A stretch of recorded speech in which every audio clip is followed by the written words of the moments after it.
actually divert this way. Probably came down south, if you know your geography at all. Or something occurred to create this ravine that you guys are walking into. The mine of Deep Fjord is apparently supposed to be down deep into this ravine.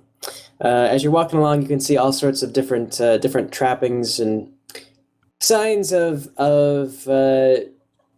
dwarven influence, but a lot of these look kind of old. Not super old, but like post-war old. And Hunt some dwarfs. Want to what? Some dwarfs? You guys want to punt some dwarfs? No, we're not punching dwarfs. Not punching, punt like footballs. No, I feel like that'd be substantially more difficult than you anticipate. What if they're little dwarfs? I'm pretty sure dwarves are like dense. Like Okay. Well, anyway, the trip involves a lot of rough terrain, and it's kind of difficult going. It takes you guys about 3 weeks to get north to about where you think the Mine of Deep Fjord entrance is supposed to be. However, from the old roads and some of the ruins, you eventually manage to find it out, and you come up to the door. And upon the door, beneath one of beneath the overhang of the door, it looks like somebody has taken like a little wad of wax, and they've stuck a note to the door. And it's in very, very flowery handwriting. It says, "Dear adventurers, this is Mr. Skellingrim. Came by earlier, waited around for a couple of days, realized that I didn't actually set a date for you to meet me here. Remember that I could teleport, and you guys probably have to slog it all the way up to the mine. Tell you what, change plans. I will meet you all at Broka Kasa. We'll be hanging around there for many days. Will not leave for at least another 2 months or so, assuming you will get there fine. Your payment will be there. Figure may as well not get paid until you get to a city where you can spend the money anyway. Mine of Deep Fjord connects all the way through to the end. You should be able to simply exit pretty close to the town, to the city. There was a ward keeping this door locked, but I removed it. Don't worry. Sincerely, Mr. Skellingrim." If that asshole could just teleport, why didn't you just take the place, the stupid bracelet to the pawn shop again? He actually told you this. Yeah. It resonates with magic. It would like the Archaeopteryx would be able to like call down Satan himself on top of the thing or something. But if he's just teleporting directly to the pawn shop and walks inside and sells the thing, is that going to make a huge difference? Well, we don't want the Archaeopteryx to know where it is, and it resonates with magic, telling Archaeopteryx where it is. I believe that's what he said. I don't know. Whatever. Let's just. I don't know. Are we going inside the mine, or you guys just want to head out? Wait. If he has no way of tracking this without using magic, why don't we just bury it? Because it would be a dangerous thing to leave around, wouldn't it?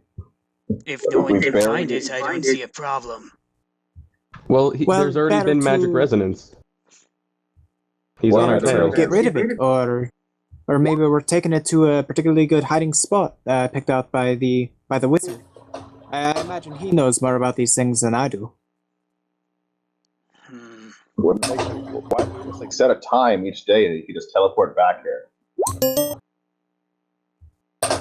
Like you could have said, I will be here every day at 12 noon, and we could just wait here a day or so.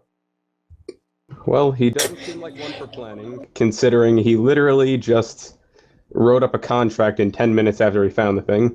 Why don't you all just go to this town and ask him? Why do we have to stand around all the time? Everyone is always complaining. Goblin wife hates all of you guys. For this entire trip, she's been nagging incessantly, and Ader keeps correcting her grammar. She hates all of you. You don't know what Ader did with her jewelry, but she's always complaining that she wants to put it back in. Instead of standing around here in the sun, why don't you just go to the stupid city and you ask him why he's so stupid? Do you guys want to punt the goblin? No, we can't punt the goblin. Ader will be very mad. Now, I have a question about this map. You said that like the mine goes through. I'm guessing that assumes that it spits out somewhere, like somewhere like a. I'm trying to ping and talk at the same time. Well, presumably it must cut through an entire mountain, which means that it must be a pretty huge mine. So, I mean, I know we're supposed to keep off the roads, but we could like just walk around it. Well, it won't be faster, but it'll probably. It might, I don't know if it'll be That safer does sound either. far more convenient. But then again, if there's like the undead or something on the roads, I don't know. We're gonna have to deal with a lot of dwarves if we go inside this mine. Yeah, but we can at least. Are dwarves an issue? I don't know. Do they like people going into their mines and walking through it? Or do they want us to pay? Are they gonna say tell us to get out? Well, either of those plans, we can just kind of get around. I mean, we can probably talk our way past some dwarves if we're just passing through. Sorry, Sorry. someone interrupted. We got an interrupt from Lyman. Hang on, can I roll a history check to see how, like, what is the current state of the mines? Like, what Yeah. do I know about the dwarves that live here? Yeah, give me a history check. Let me see. History.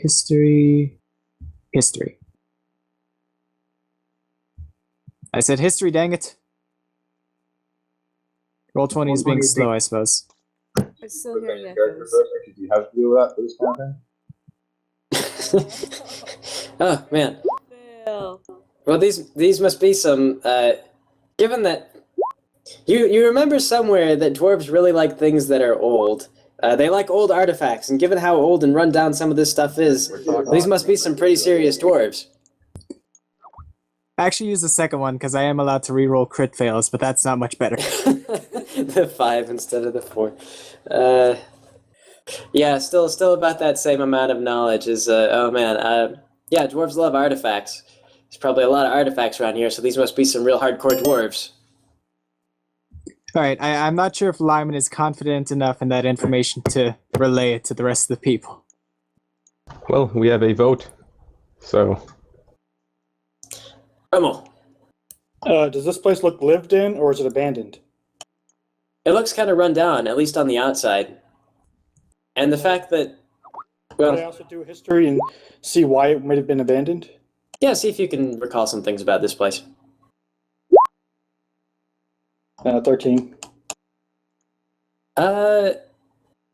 Well, you can't remember anything about the mine of Deep Fjord specifically, but if it was warded shut, clearly, I mean, this looks like an entryway. Like, the doors are pretty big. I mean, they're not, like, super grand, but it looks like this is where you might enter into the place, at least. There's a bunch of stuff. Actually, does anyone speak Dwarven? I do. Who does? Guff does, sorry. Oh, Guff does. Oh, okay. Guff, up on the walls, now that you look a little bit closer, you notice that along the archway of the door, looks like somebody has chiseled the Dwarven word for caution, do not enter, above the doorway. Well, it would appear that we are being cautioned to not enter. All right, let's walk around. What actually? How tall is this mountain? Can we walk over? You could climb. You could take the path of most resistance. We have horses. Fuck the horses. No, These like rather Skyrim not. horses where they can just go straight up a wall, or Like, how steep is this mountain? Is there a path? It would be faster to just go around the mountain. I mean, you could potentially climb it, I suppose. but let's go around the mountain. okay. Well, if we get ambushed by the undead, It may be best to go around the southern part of the mountain as opposed to Yeah. the northern to avoid the road. Aren't there two ways to go around? yeah, that Clockwise and would actually. counterclockwise? We just go the way with the least roads. Well, how long did it take us to walk here Took us like 3 weeks to get here. from Charland? It took you about 3 weeks. Okay, so we walked 3 weeks back, and then another like month or so. Well, Mr. We Skelegrim technically did have say infinite he'd be there food. for 2 months, so But when was the note dated? Was the note dated?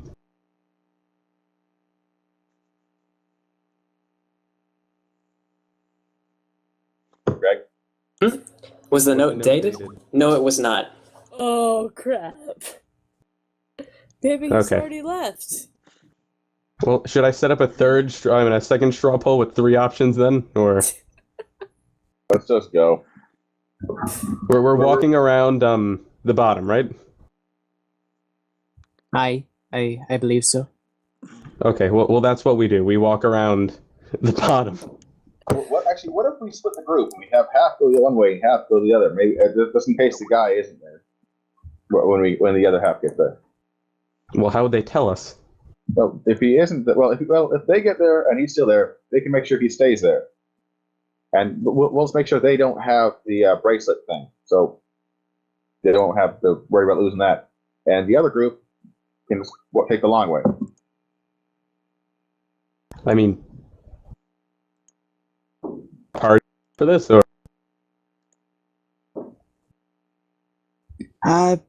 Sounds like a good idea actually.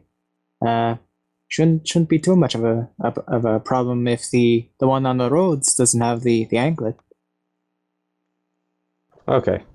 Then who is going to be walking along the roads, and who is going to be taking the long way? I assume Guff is going to be one of the people taking the long way because he has the anklet. Do you want to split this up evenly?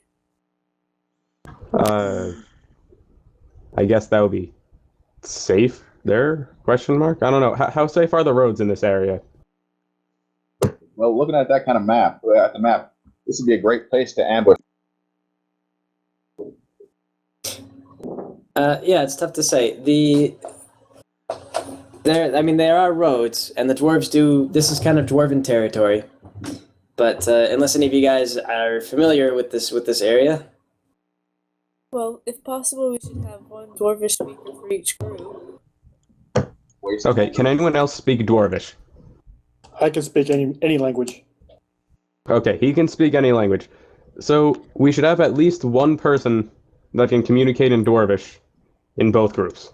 That's what I said. Sorry, it's kind of hard to hear you. So, Guff is in the southern group, and I'm sorry, what's your character's name again? You guys just want to draw straws? Should the group pick the long way be bigger? Yeah, and Rummel will be in the northern group, because we need to be able to talk to people. Are we gonna split them evenly, or are we gonna make one a group smaller than the other? Well, I think if we should first ask Greg if it's okay if we split the group, because he may not be okay with that. No, fuck that. if you guys want to split the group for this particular travel plan, that's fine with me. Okay, well then I guess I'm going north. I'll go with you. I'll go south. Short legs, not good for the speedy group to get there ahead of time. They must will defend the bracelet. I'm sorry, I'll anklet. go with the bracelet. Or anklet, or whatever the hell it is. So you guys Everyone conjugate around the thing that they're doing. If that arsehole tries to leave, tell him to come back every day at about noon to the same spot, and we'll just meet him there. All right. Okay, so what exactly is the plan now? We're splitting up into 2 groups, and one group is going to take the northern path along the roads, and then another group is going to take the southern path, which is the long way. The northern group, who does not have the anklet, is going to stop Skellingrim from leaving, if he's there, and the southern group is going to bring the anklet in an area that is not roads, because the anklet can't be on the roads. Okay. Okay, let me see. Alright, whoever's going north, go ahead and... I see we've got 2 people who've dragged their tokens up to the north road. Whoever's going south, put your token south. Or the bracelet. I'm sorry, I keep forgetting. Guff has got the bracelet. He's going south with Shagberg and Lyman. Looks like Rummel and Serena are going north. Which group does Ader and his wife go with? Hey, come with this. You guys can have them. Yes, south. No. He'll talk you out of situations. Greg, your computer's making noise and making everyone quiet.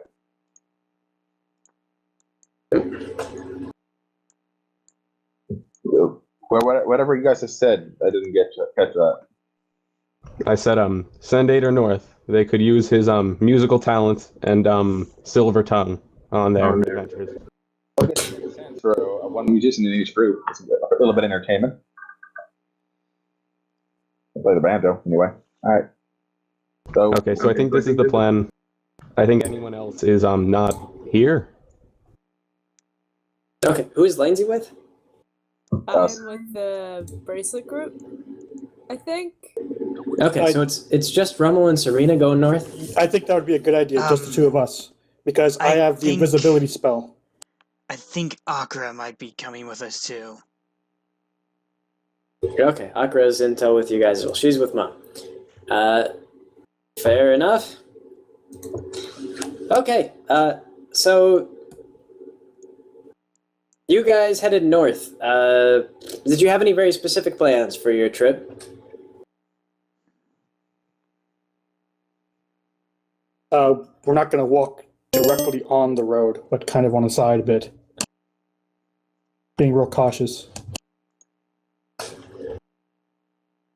Okay, so you're kind of following along the road. All right. Well, as you guys are moving along, you actually managed to catch up to what looks like a dwarven trade caravan, or something like that. There's a bunch of dwarves, a small band of them, and a few armed guards that are kind of walking around. They got a bunch of horses, and some camels and things like that, carrying a bunch of stuff, and they're playing music and they're going along, and they've got their dwarven accordions and things like that. You guys can approach them if you like, or you can... Go, Shepherd. Let's find out if they speak common first. So I'm going to walk up to them, just got my hands held up a bit to show that I'm not being threatening to them. And I'm going to tell them, "Pardon me, sir, what direction are you headed?"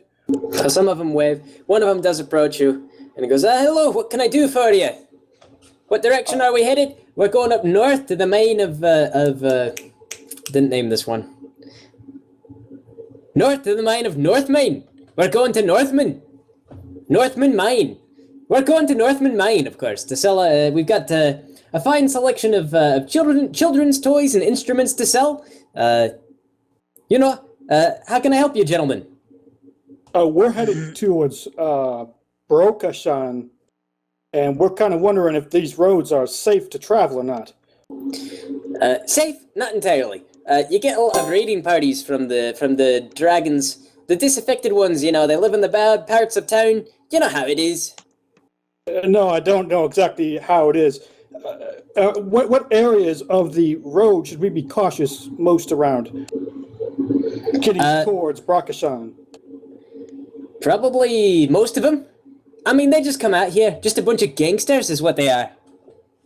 I mean, they only come out every now and then. You never know when they're going to be there.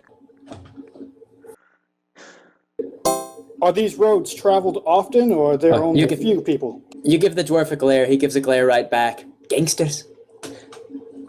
No, these are the only roads. These are the main trade roads. Most of the dwarves like to trade within the mines. It's actually, they're all connected. But we get the camels and horses and everything moving a lot more freely outside. Plus, there's no tolls. Frickin' toll roads, underground toll roads. Ridiculous.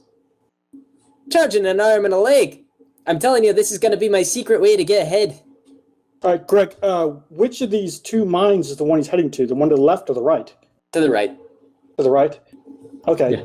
So I'm going to ask him, well, sir, do you mind if we travel with you at least until the road breaks? Yeah, sure. I don't care. All right, then I'm going to turn to everyone else and say, okay, we're going to travel with them until the road breaks, and then we'll break paths. I'm fine with that, but, dwarf, I am no gentleman. Sure. Whatever. None of you have beards anyway. It's all the same. So anyway, they're not. Most of the dwarves are kind of apprehensive around the dragons because, like I say, they have gangs that come out in these areas and cause trouble.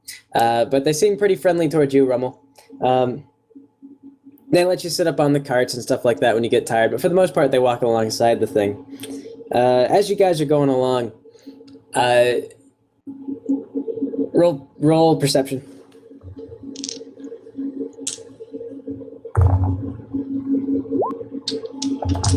Yeah, perception, that's pretty solid.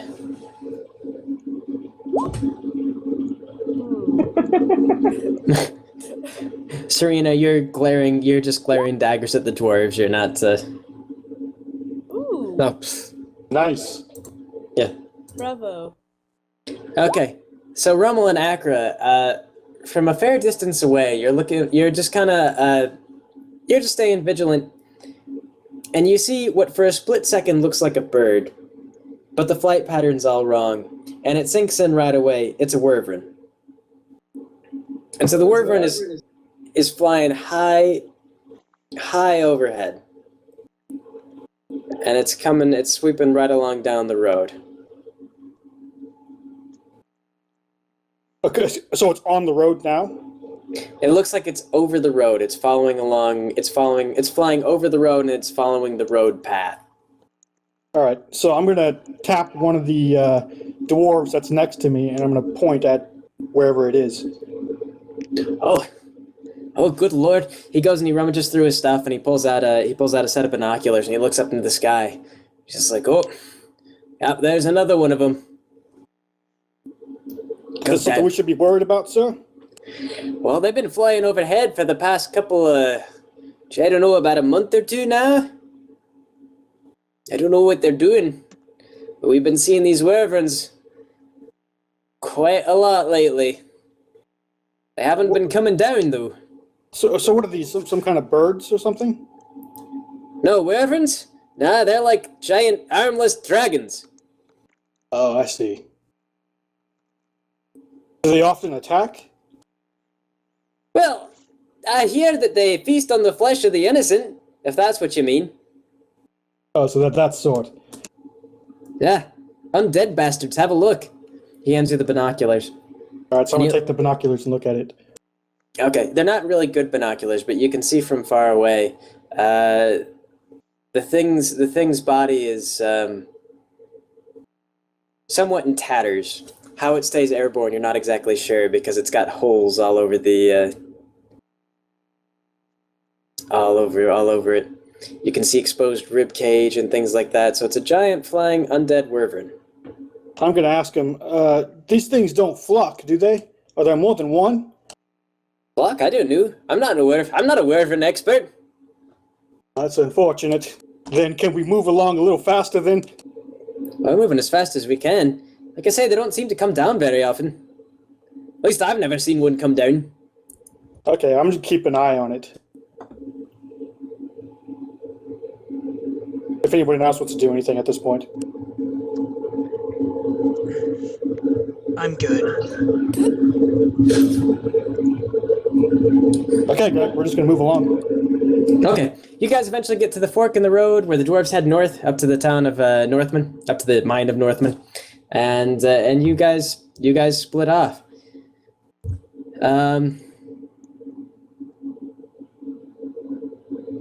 I'm thinking of whether I want to divert to the other group or if there's really anything that they're going to bump into.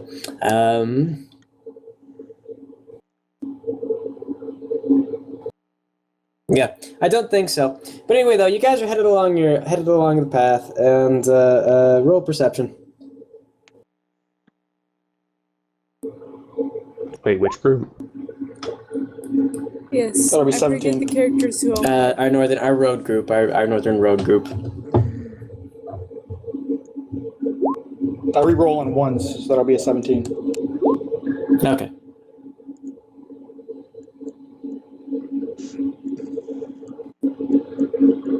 Okay, you guys are headed along through a valley, and before you enter, you find that a little bit of movement piques your interest, and you're pretty sure that you can see someone in the rocks up above you. All right. I got 2 people with me. Yep, you got 2 people with you.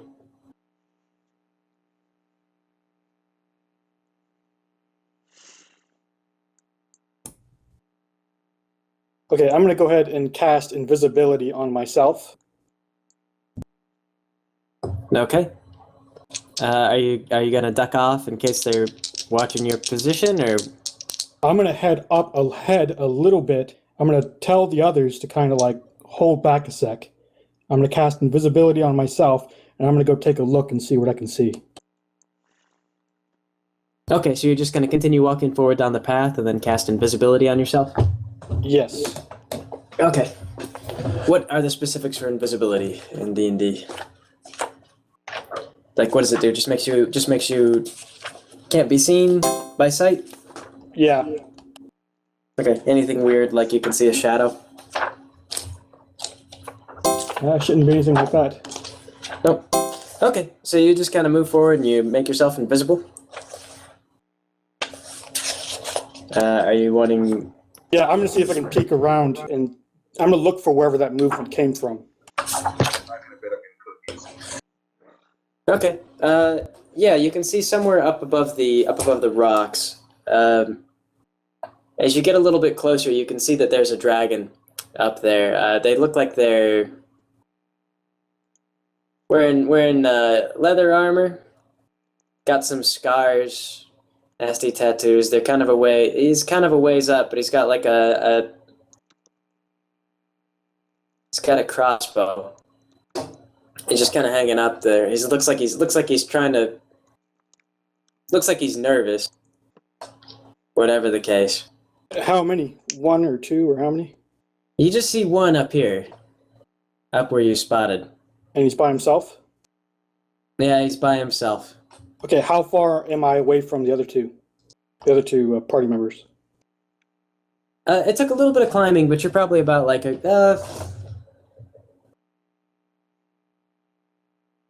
I don't know. Let's say like it's about like a story, one story up, basically. Okay. Like you don't climb all the way up there. There's you'd have to do a little bit of rock climbing, which might give you away if you did that. If you knock some rocks loose. So I'm going to go ahead and telepathically, I can think within 120 feet, I can speak to someone. Sure.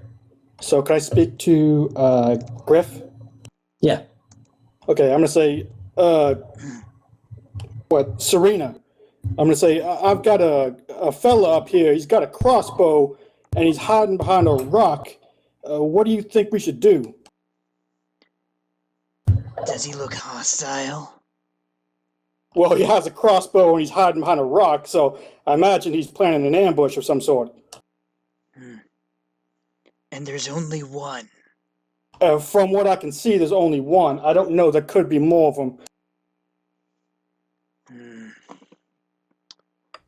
Well, I'm no good at sneaking up. Try and draw him out. Okay. What I'm going to do is I'm going to turn around to, behind wherever the guy who's hiding is. Are there any, okay, so we're in a canyon type area, right? Yeah. Okay. Yeah, you're in a valley. We're in a valley. And so this guy is, what is he? Is he next to a wall of the canyon or something? He's in a rocky outcrop. Like if you go through the trouble to climb up, like he's not very high up, like I say, about a story up from where you are. But basically it looks like he's just worked his way up the uneven stone, and he's climbed up into kind of some bushes and some rocky outcropping. And he's looking down on the path with his weapon. Okay. What I'm going to do is I'm going to do a minor illusion, and I'm just going to make it sound like there are voices talking, and I'm going to make it not from the road where we came from, but behind the other guy. From the road behind him. So I'm going to see if I can get him to turn his attention the other way. Okay. What are these voices saying? I'm going to make it sound like they're soldiers, and they're kind of like the foot sounds of soldiers marching and stuff like that. And I'm going to make it sound like they're talking to each other with, just doing regular patrol talk. Okay. Spell something to say. No, it's okay. Well, it just sounds like murmuring and like marching and shuffling Yeah. of feet and stuff like that. Yeah. So okay. So the Dragonborn, like he scrunches up his face, and he kind of like looks behind him, and he puts his finger in his ear, and he kind of looks behind him again, and he goes back. His attention is distracted at least. Okay, while he's doing that, I'm going to tell the other two, I'm going to tell Griff, I'm saying, I got him distracted. Y'all may want to hurry up here real quick. I'm going to see if you guys can come up here fairly quickly while trying to be a little stealthy. See if we can get a jump on him. Okay, I rush up the cliff fast as I can. Okay, you start to just run up the cliff. What's your AC? 18. 18. Okay.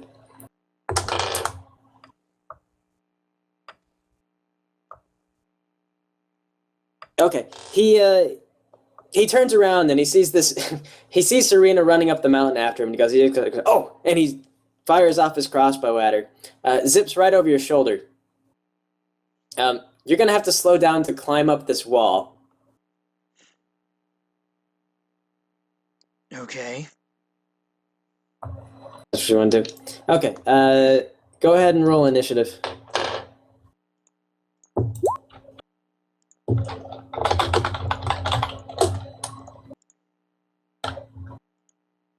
Well, I gotta bring up the thing too, don't I? There we go. Okay, got a 16 on there. Don't know who put out this little guy. Here's our Dragonborn. What do you do? At turn. Rummel and Akra, go ahead and roll initiative as well.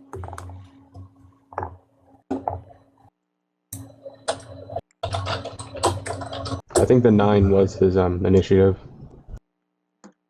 Yeah. Okay. I think I'm going to do the initiative thing to show up. Yeah, Or do you add it? I can add it.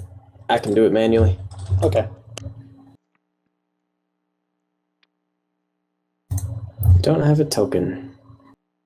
Oh yeah, I think they missed the session when we all made tokens. Just generally has not been around.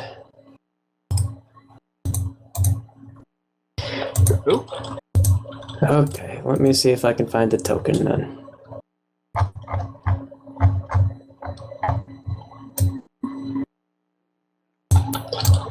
About this.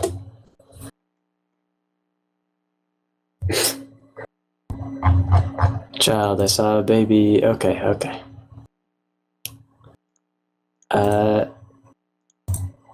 Here we go. I think that'll do it. Let me have to set up a token for Akra.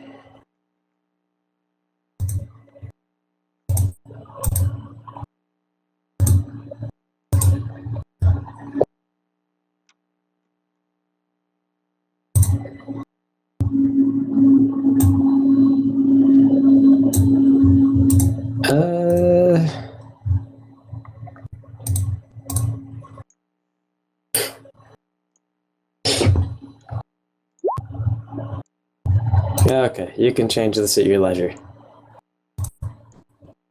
Here we go. Token for Akra. If it will let me, I have to pull the name, don't I? There we go. Akra. Carl. Carl? Yep. Carl, yeah. Carl. Is it Carl? Because I just went to my pictures folder and I found a picture that I could use for a token. So Akra is now Carl. Is Carl your name? Until Akra goes through the trouble to change their own token. Alright, Akra, take your own token. But let's okay. I don't know, I'm kinda happy with Akra this. initiative 8. So okay. Descending. All right, Serena, you get the first roll. You've got to climb up these rocks, but if you scramble up them, it'll take you like 2 rounds to scramble up these rocks. All right. Okay, so that's what you're doing. Rummel. I'm just going to use another minor illusion, and I'm going to make it seem like those soldiers heard her and that they're coming up this direction. And then I'm going to hold my turn from there. I think that would be an action, actually. Okay. Yeah, the Dragonborn looks startled, doesn't appear to know what's going on. Akra.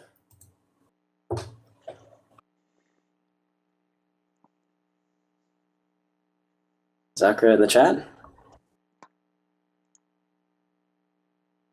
Gotta press the button, bud.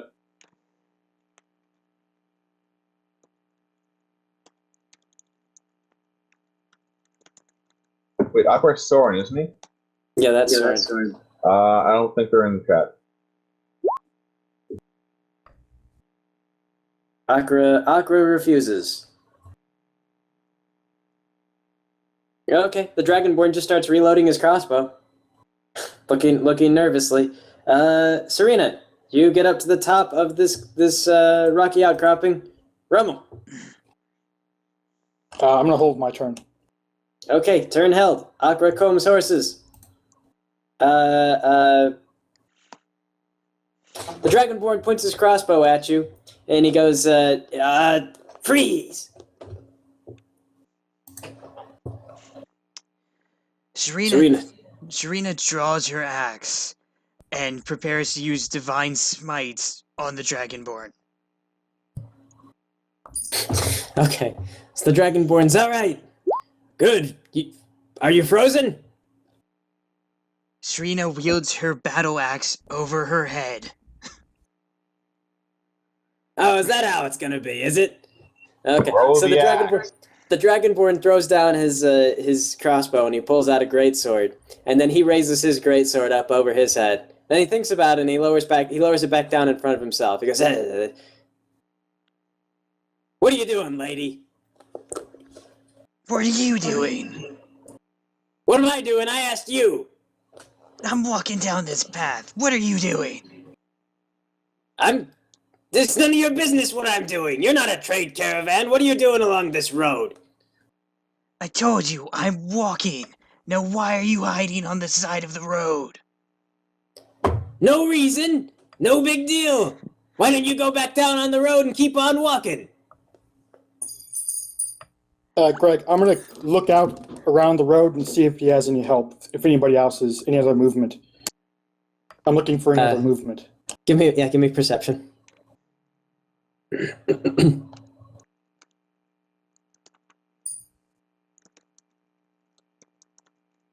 11.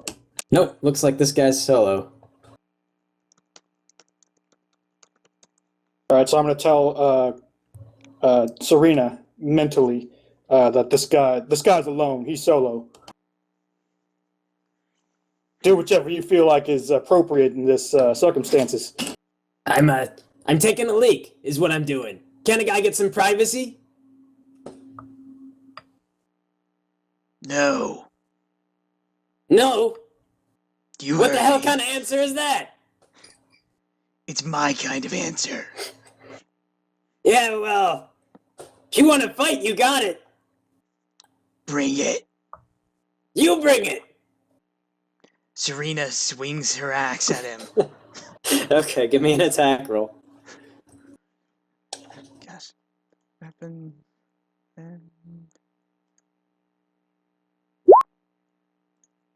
Damn. Okay, yeah, you bring the axe down. He looks rather surprised by it. You give him a pretty good gash, and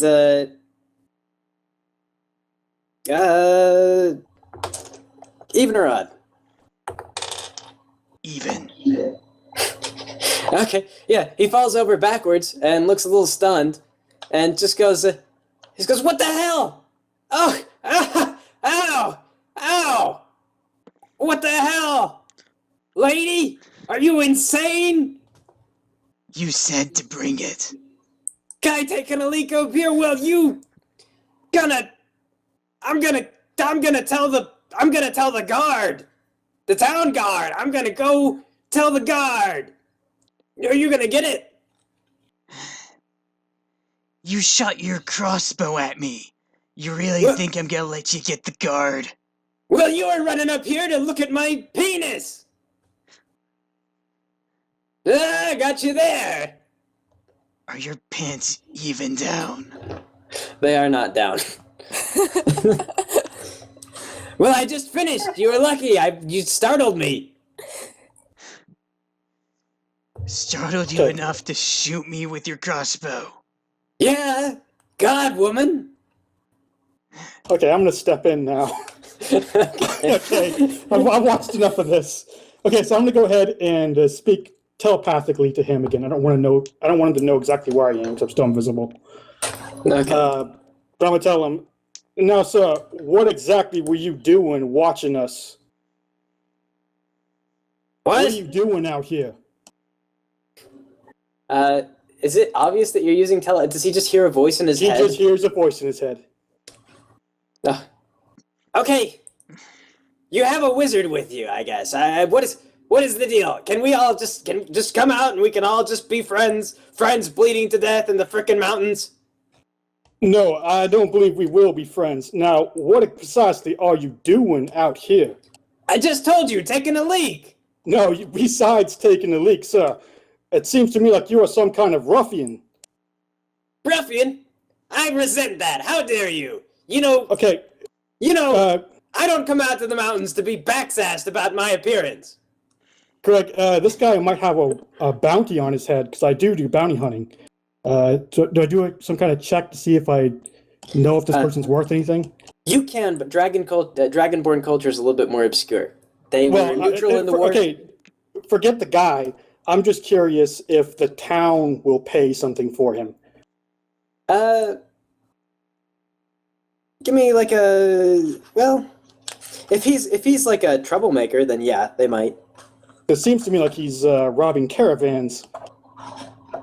Yeah, there might be a bounty. I mean, like if you can prove that he's a bandit or something like that, you might be able to. But the trick will be proving that he's a bandit.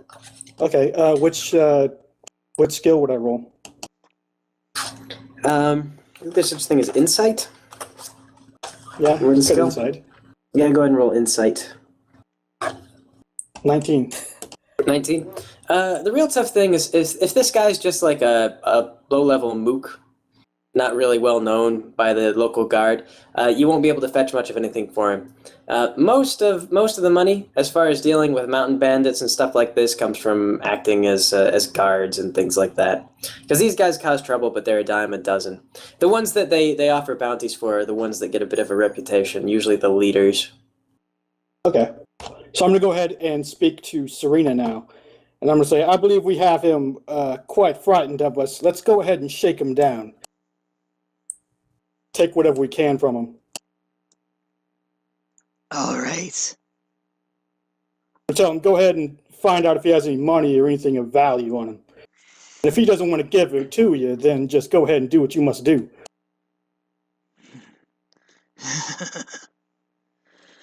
Okay, so Serena Somebody takes him out. Yeah, you just stab him? No. I'm going to go ahead and tell you, go ahead and just raise your weapon and look rather menacing to him. And I'm going to go ahead and speak to the guy mentally again. And I'm going to say, well, sir, you are quite fortunate that you have run across us, for we are quite kind and generous folk. If you will go ahead and be so kind as to leave your weapons and anything of any value to us and leave, we will allow you to live. Sure, yeah, whatever. Okay. Come up here, guy, try to take a piss, you come and steal all his stuff, sure, take it. Well, shit happens. So go ahead. What did you leave, Greg? Well, he's got a great sword and like 3 gold and like Okay. 20 silver. And the Sounds good to crossbow. me. Yeah, and the crossbow and about like 20 bolts. Mhm. Okay. So I'm guessing Serena's going to pick that up. Yeah. Okay, we're going to head on our way. Okay, fair enough. You climb back down. You start to mosey on. Are you still invisible? Oh, yeah. Okay, you start to mosey on down the path, and out from the bushes emerges another dragonborn. and he's carrying a long sword, and he's a little bit heavier armored, and he looks a little bit nervous. He looks pretty young. He also looks pretty clean. He goes, wait. Stop where you are. He's speaking to you, Griff. You can't see me. Yeah. What do you want? You can't go through here without paying the toll. It's 3 gold each. Okay, Greg, I'm going to walk past this guy, and I'm going to look behind him. I'm going to see if there's any other people with him, or he's alone. Give me another perception. Okay. Oh, shit. Looks I'm just doing clear. terribly. Just this one. That's it. Just these two. Nice and clear. Akra tries to walk the horse past this guy. He tries to kind of move, but he's not real sure of himself. You can't just keep going. It's 3 gold for each of you. So this guy doesn't look like real strong, does he? He looks like a young guy. It looks like he got roped into a gang. He's just some young punk. Guy tried punching him in the face to knock him out. Yeah, you sure can. And fist. Oh, darn. Damn macro. Yes, fist.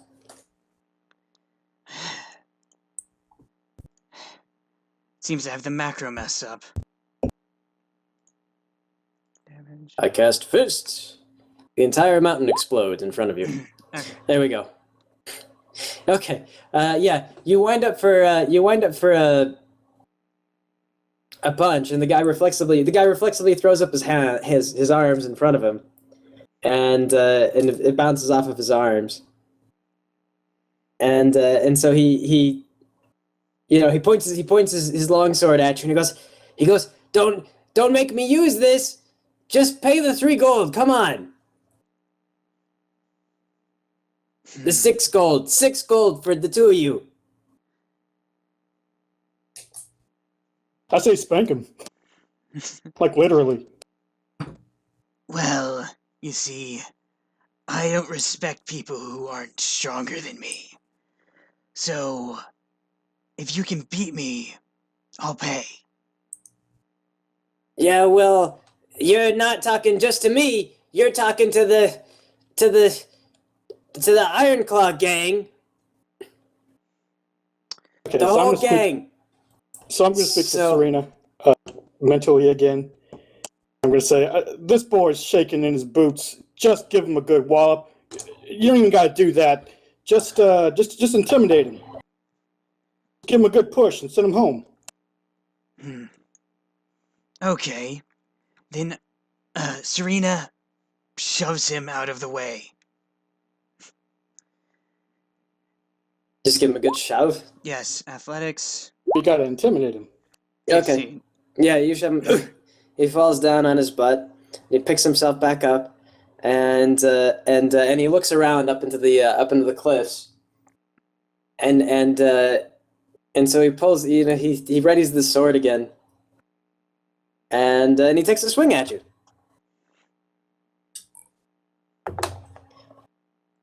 Doesn't even come within an inch of you, though. You just easily brush it right off. Serena, ready for combat, strikes back with her axe. Okay, roll attack.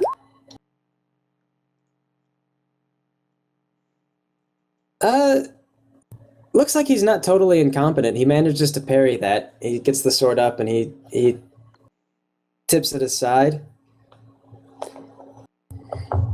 And I don't know, this is a fight now. He goes for another swing. 12, nothing, just bounces off. Again, just glances off of you. This is a pretty straightforward fight. It's just a duel, back and forth. You can go ahead and roll your counterattack. Sweet. Greg, isn't the other guy prone? So Serena should have advantage. No, he got up. Yeah. Yeah, this time you get through and you stab him, and he just. No, I have an axe. I swing Oh, it you are at right, his where you chest. slash. Okay, yeah. You gash his chest open, and this time he falls back down to the ground, and this time he just stays down. Like he's not dead, he just stays down. Kid, Okay. don't mess with someone you can't beat in a fight. He doesn't look very happy about this, but he doesn't talk back. Okay, let's go. All right. Okay. Well, you guys actually just go ahead and move on. You don't get any more trouble or anything like that. Whatever the case, either you are not worth it, or you were sufficiently intimidating. And along you go, up to the city of Brokakasa. So you approach this city, and it's built on the edge of a desert, kind of nearby a. It's not quite desert yet, but it starts to get pretty sparse, and it stretches out into desert a ways after this. There's a lot of nomadic lifestyle. You guys being Dragonborn, you know about this. There's a lot of tribes actually out in the more deserty regions. They live around various oases or any place that they can eke out a living. It's very brutal. It's pretty violent. Gangs and warmongers are very common. In fact, you'd probably say that gangs and working for warlords is one of the more typical forms of employment in Dragonborn life. Although they don't really get terribly political, most of the time it's just centralized to whatever this one little tribe is doing, or this or that. So there's a lot of tribal politics, although they have some more broad diplomatic stuff going on, and they usually convene in the major cities to discuss this sort of thing. This is one of these cities. It's a big trade hub for the Dragonborn, and so you get a couple of guards that are just hanging around the entryway. But they let you in without too much hassle. You guys aren't really carrying anything. You aren't traders. They don't have anything to check. No sort of contraband or anything like that. And in you go. Oh, that's right. On his note, Mr. Skellingrim named a particular inn that he was staying at. I forgot to mention that. So they have to search all the inns. No, the inn that he's at is called. I had a name. I spend a whole day searching for all the inns, please. It's that I had a name for it. It's called we'll call it Scream at the Sand. This particular inn that he stayed at. It's more of a tavern. They do musical performances. Mr. Skellingrim would explain why he prefers this, but yeah. Okay, so we're gonna head there, or we're gonna ask people around for it. Okay, yeah, it's not very difficult to find. You ask people around, like, if you heard of Scream at the Sand, and people are like, oh yeah, Scream at the Sand. They do like a piano thing on Monday nights. Of course, yes, of course we've heard of Scream at the Sand. It's a musical place, and so they send you off. There's Dragonborn everywhere, and they give you directions to Scream at the Sand. You just find your way there. What do we see when we walk in? There's a great big beefy doorman, and he just kind of lets you in there. As you walk in, there's a bunch of booths all laid out, and there's an upstairs, looks like, as well as a basement. There's a bar out in front with a couple of bartenders. Looks like two Dragonborn ladies behind the bar. It is still the middle of the day, so there's not really anything going on in here. It looks like they're just kind of cleaning the place and getting ready for the night shift. Okay, Greg, do you want to switch to the southern group? Sure. Admittedly, the other group won't run into very much. You guys go around south, and then you follow the river for quite a ways, and this is, as you head south, you begin to hear the banging of that machine operating again, so you're pretty sure that they went right back to running this thing. But that being in the past, you head around south, and you find out that on the east side of the mine of Deep Fjord is a marsh. Just marshy terrain. Marsh and swamp. It is crap. It is terrible. Stretches out for quite a ways. You guys are bit by mosquitoes. It's really hard going. And as you're passing through this, it maybe kind of dawns on you why your original path was set to go through the mine of Deepfjord. But all the same, aside from the rough terrain and the wet socks and everything else, everybody roll Constitution. Actually, you're going to be coming out of this with a pretty bad shape as far as general demeanor goes. Constitution. Yeah. Today. Why is it that everything I have proficiency in, I roll horribly on? And everything you're not proficient in, you're just like, dang. Yeah. Alright, so is it the heart of the check? I'm sorry. It's the heart. I think, wait, is it the heart of the check? Saving throws, check is ability checks. I'm just going with the check. Please not be utterly and hopelessly horrible. Well, they're calculated differently, so... That was horrible. Okay. Guff and Thalos, you guys, after months and months of just like wet socks and mosquito bites and everything else, by the time you start to get close to the roads of Brokakasa, you are feeling just terribly sick. You're ill. You have diarrhea. You're dehydrated. This is not a happy day. So we got dysentery. You got dysentery. Pocky is fine. You guys are freaking sick. Wait, some of us have rolled saving throws and some of us have rolled ability checks. Does it make a difference? Yes, they're calculated differently. Oh, I got a 20. What does that do? I think you're fine. Yeah, you're fine. Lemon and Thelos do saving checks, I guess. Are they really calculated very differently? Well, for me, there's like a 2-point difference in them. You can gain proficiency on your saving throws, but you can't gain them on your ability checks. Yeah. So this one's up a little bit better. Okay. Fuck that crit. Yeah, Lyman's fine. So oh no, that's not your saving check, Thelos. That's the ability check. Oh, fudge. Oh wait, you want a saving throw? Yeah, do a saving throw. Everybody else got a saving throw Fudge. at this stage. Okay, Thelos, Okay, right I back. just hate this. Right back to where I you were. don't even know what I'm clicking anymore. Okay, you're fine. I got Okay, sick. fine. That's Same. All right, same results. Guff and Thelos, you guys have dysentery. Also, your socks are wet, and so your feet. You've got terrible athlete's feet on top of everything else. You don't develop jungle rot. It's not that bad. Okay. Okay, but it takes much. What about crotch rot? Huh? What about crotch rot? About crotch rot? No, you don't get crotch rot. You guys don't get any like horrible life-threatening diseases. But this winds up taking much, much longer than you guys thought it would. Oh, are your survivalists now no longer with the group? no, I'm an outlander. I can provide food for the entire group as long as I have access to quote unquote the wilds. Okay. Now, I think I'm proficient in survival. Or something. So we ate a lot of frogs.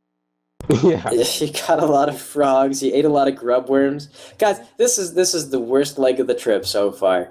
The grub worms are bitter and just taste like absolute garbage. Whoever's idea it was to eat grub worms, you just want to stab them. Yeah, fish you can find in some of the areas. Little crawdads and things like that. It's deeply, deeply unpleasant. But it took you guys about 3 weeks to get south.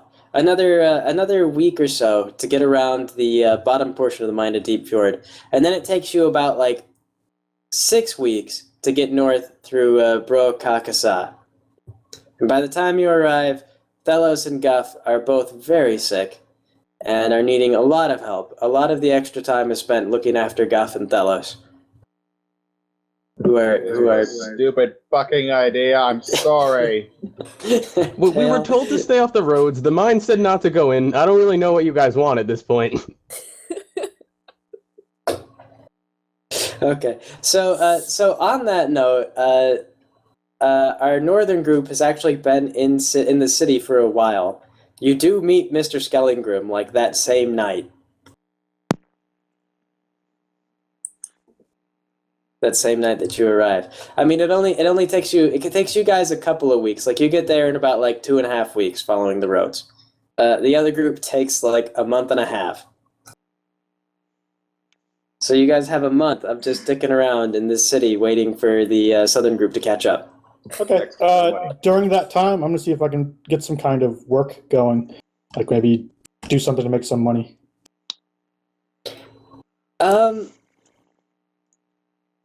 Yeah, there's stuff. There's like guard detail and stuff like that open. I mean, like, what are you looking for? Yeah, something like that, because that would be probably something up my alley, like guard detail and stuff. Okay. Oh, they also have a bit of bounty work going on, like just some basic stuff, like people that skipped out on debts. Yeah. Yeah, it's the kind of thing where it's like, basically non-combatant, non-combatant folks, like people who aren't going to put up a fight. You just go and you track them down, you check them down for cash, and you get a cut. So yeah, you could do that for about a month. How much would I have made? How much gold?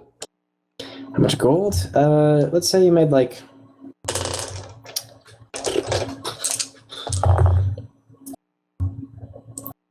13 gold. Is this a piece or all of us together? Just for you. Or just for me? Okay. Yeah. Okay. During that time, I will like to have spent 10 gold and bought the necessary ingredients to do the familiar spell. Okay. Have you got that spell researched? Yes, it's a part of my binding thing. Binding the chains. Okay. You're gonna summon up a little rainbow dash pixie? Yep. Okay. Is So that you can have a surprise when you get here. Okay, yeah. Oh, but who? Red. Okay, Red is with. Yeah, the Goblin hates you guys. just as a casual reminder, Goblin hates you guys. But the fairy we are loves perfectly fine with that. Okay. Oh, which So- group is it with again? Sorry. It's with you guys. Oh. The ones going south.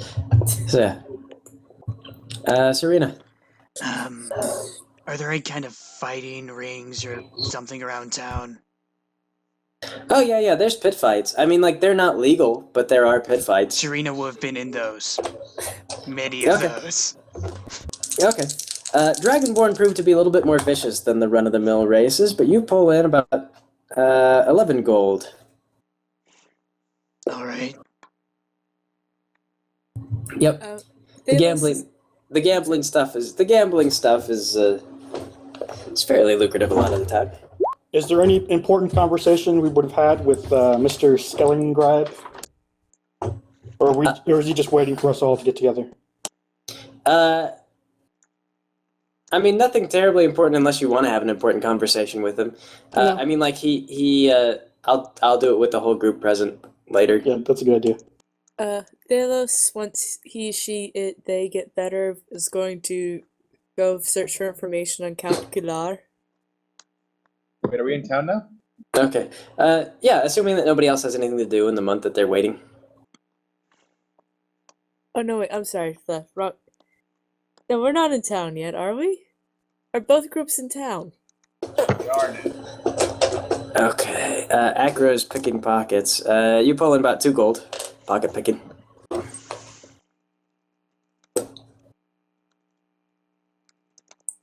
So yeah. The southern group arrives at town. Okay. As the first order of business, is there some sort of like cleric sort of setup here? Cleric? Yeah, there's religious healers. Okay, I go in and get the disease cured. Okay. Delos joins him. Yes, that takes about 5 silver each from you guys for this. Do I even have silver? Let's find out. Shagberg. Shagbert goes to the bar when he gets into town, drop off his contract. Okay, alright, yeah, you'll get there with everybody else, I assume. Whoever else is quacking around, so I was just going to go do it before everyone got there. Okay.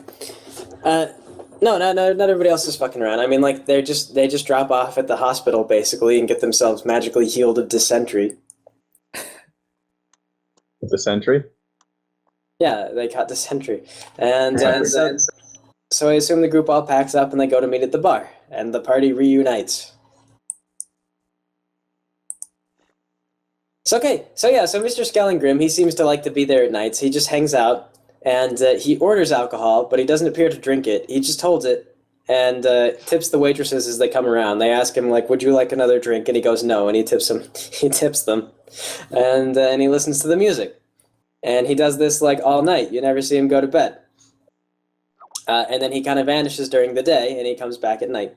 So you watch him do this for like a month, and he doesn't really like that he has to wait for a month. He's kind of irritated. In fact, he was a little bit mad when you explained that you abandoned the rest of the group to scout ahead on the roads. But yeah, you guys all managed to trap him in the evening, and so he sits down and he asks everybody if they'd like a drink. So good to see everybody again.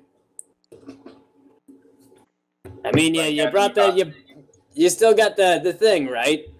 Yes. Yes. Yeah. We do.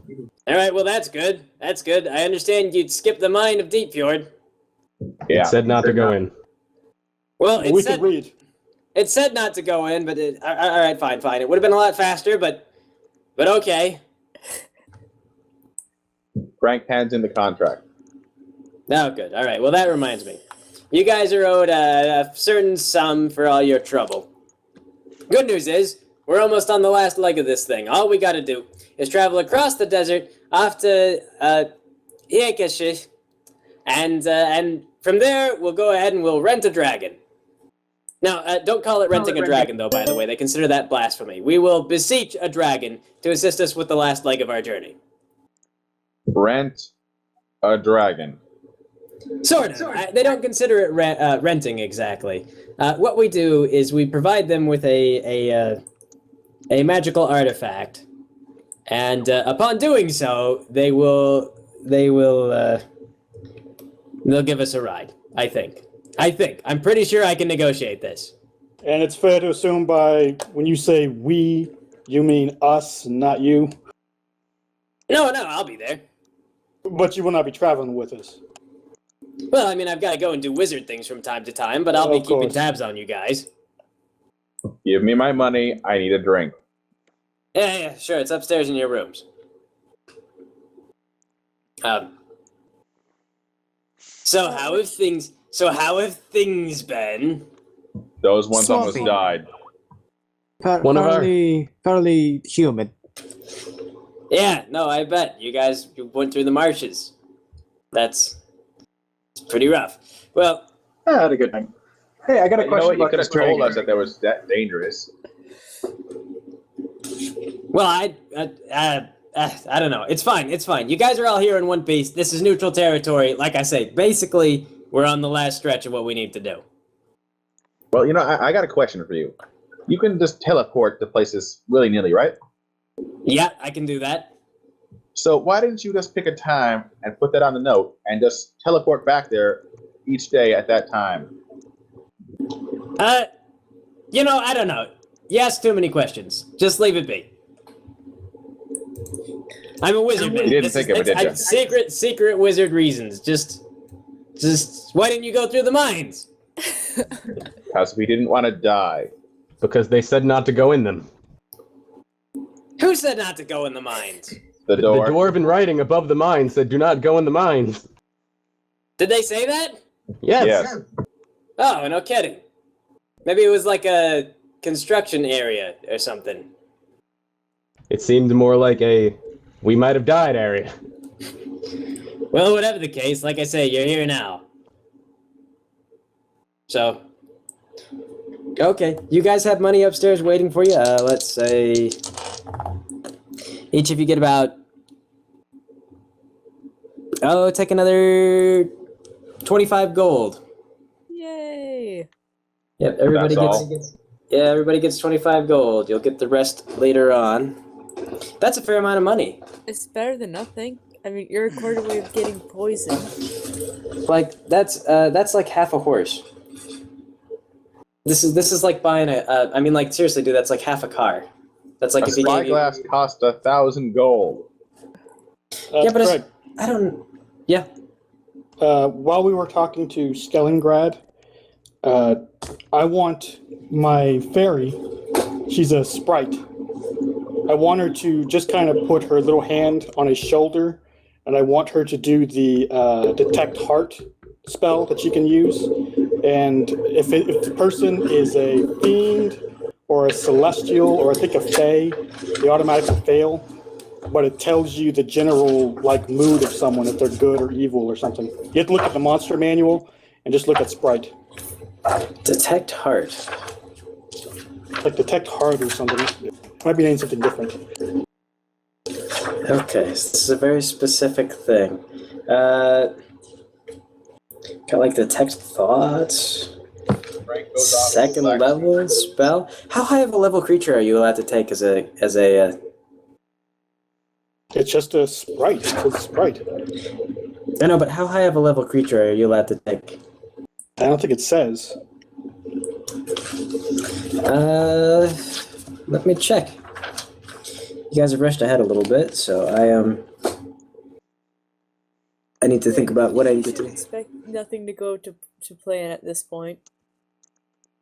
I mean, the mind said not to go in it. It's a part of the pact boon. The pact of the chain. Back to the chain. Oh, yep. Oh, that's right. Back to the You chain. get a familiar, and mine can be a imp, pseudo dragon, quasit, or a sprite.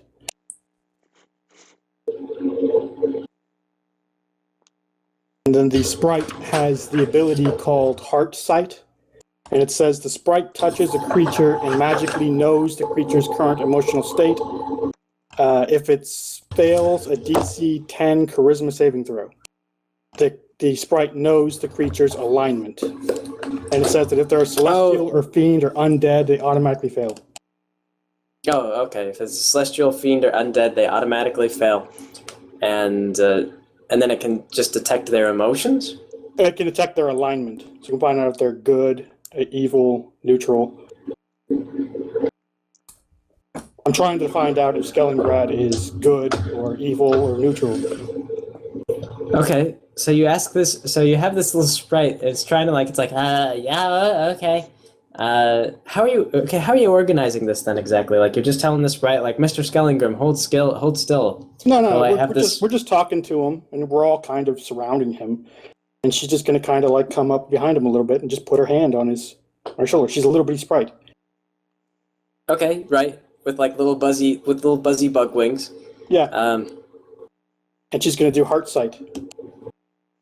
Okay, And- she keeps trying to fly down to Mr. Skellingrim, and he just shoos her away. He's like, it's like she's an annoying bug. Like, can you whose is this? Whose does this belong to? Oh, well, when she says that, I'm going to say, well, good, so this is a little friend of mine. Go ahead and introduce yourself, darling. And she's going to hold her hand out. I want her to introduce herself, like shake his hand. You're telling her this telepathically? No, I'm just telling him. I'm telling him that this is my friend. Go ahead and introduce yourself. And I want her to say her name and shake his hand. Okay. What do you want your thing to be? What do you want your little guy to be named? Well, when they shake hands, I want her to do heart sight. No, what do you want them to be named? Oh, you're gonna call her Ray anyway. Just call her Ray. Let's call her Ray. Okay. It's Ray. My name is Ray the Pixie. I am Ray the Pixie. Hello. And Mr. Skellingrim goes. He puts his drink out and he goes, "Here you go. You can have this. Literally, knock yourself out." And the pixie goes, "Oh, okay, cool." And sticks her head in the glass. And this goes over. This ends very quickly. She drinks herself silly. Well, I told her to shake his hand. Well, like I was saying, did you want this telepathically or? I just told her to shake his hand, just out loud. Okay. Hands. Shake hands. Okay, Mr. Skellingrim does not extend a hand to shake. He just puts the glass out in front of her. Well, I tell her, no, she doesn't drink. I'm sorry. Oh, well, that's too bad. And then she, no, I can drink. It's okay. It'll be cool. No, darling, I don't think that would be a good idea. No, it'll be a great idea. I'll just have a little bit, just a little bit. I know my limit. Do I have like a? Does anybody have like a little thimble or any like little small thing? Does anybody have something tiny? I don't think anybody has thimbles in their A inventory. smaller. Not for you. Okay, well, tell her. Well, the glass is too large. I'm sorry. Pour most of it out. No, I can do it. I can drink it. Drink. Do it. No. I have cooking utensils. I probably have like this little tiny spoon or something. Oh yeah, we can do that. If you want a spoon feeder, like a little drink. Sure. As far as I understand the familiar thing, it follows orders, yes, but it also can Yeah. do kind of whatever the heck it thinks it needs to be doing otherwise. Well, it has to follow whatever order I give it. But like I told you before, I'm giving you pretty much free reign on the character. Okay. So if yeah. if you just want to bypass me and just have her dunk her head in, go ahead. Does Okay, Peter well- and his wife go in up to the room and maybe consummate their marriage? The goblin doesn't want to do that. I don't know. That's up to Retta. Retta basically has a goblin familiar, I guess. I think about it. Okay, so Hank goes over to the bar and grabs and buys a bottle of rum. How much does that cost?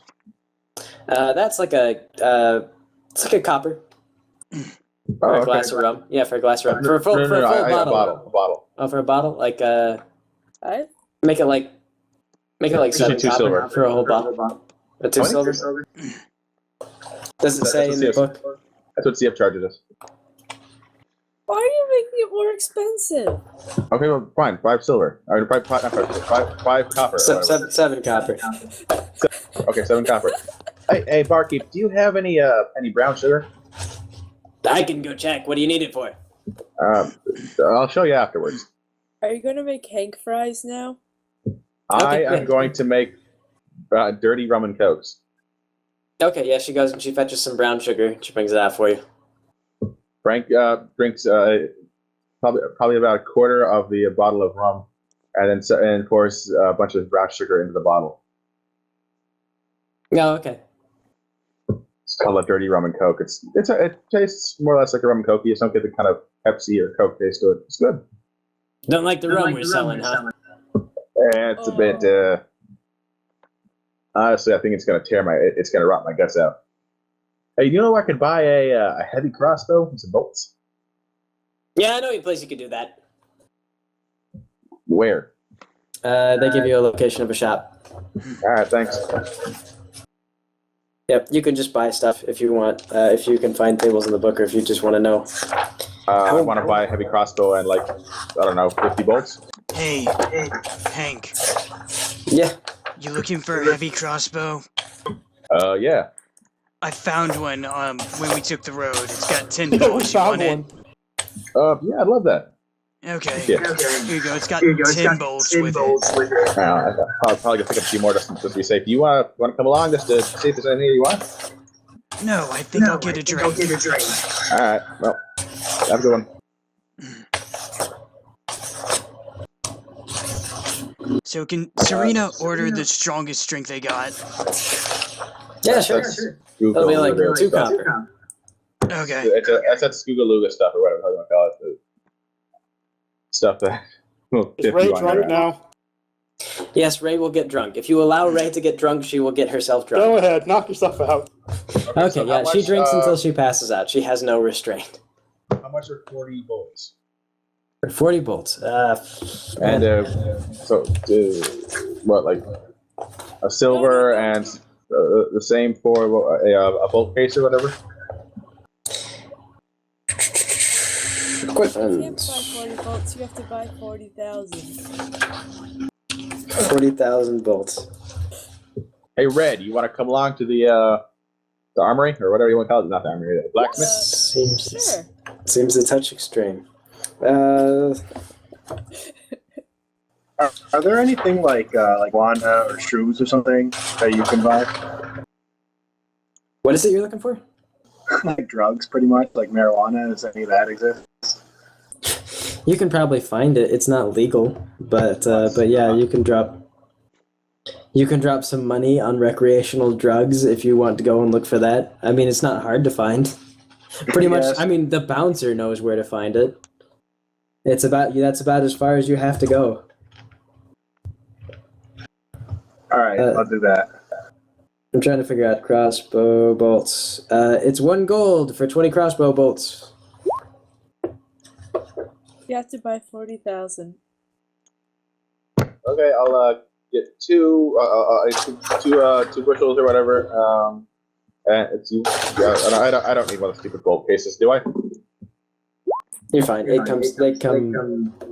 Comes with it. Sure. Yep. Anything else that anybody wanted to do? I don't know. Could I get any better weapons? I only have like 37 GP. Well, 5e doesn't quite have better weapons. You can get a different type of weapon. What are you using now? I have a skimmy, a longbow, and a light crossbow. A rapier is a step up from a scimitar, I think. Except it's not considered light, so if you're trying to dual wield it, you might run into trouble. I want to do dual wielding. I have no idea what you just said. I wouldn't Rapier. do dual wielding. You would like to dual wield? No.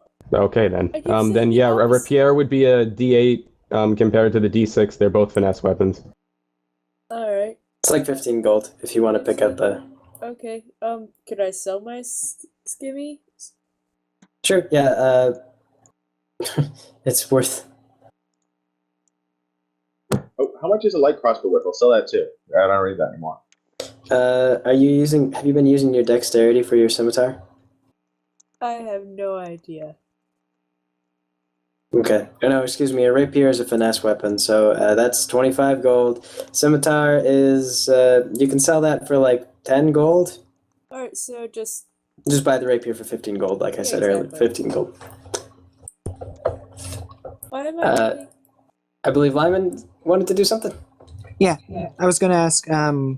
Could Lyman pick up an extra set of clothes, just plain clothes? Nothing too something nice, but nothing too fancy. That's gonna say, "Hey, rob this guy. He has money."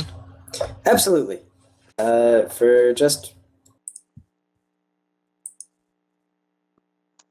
how much is this worth? Okay, for just 5 silver, you can pick up a nice but not wealthy set of clothes. Right? And can he pick up? Is there any place you could pick up like a locksmith's set? I think in this game it's going to amount to thieves' tools, but I don't think he'd look for thieves' tools. I think he'd look like for a locksmithing thing, because he used to do locksmithing when he worked as a gate man. Greg, you have to add that weapon to my thing. It's set so I can't edit it.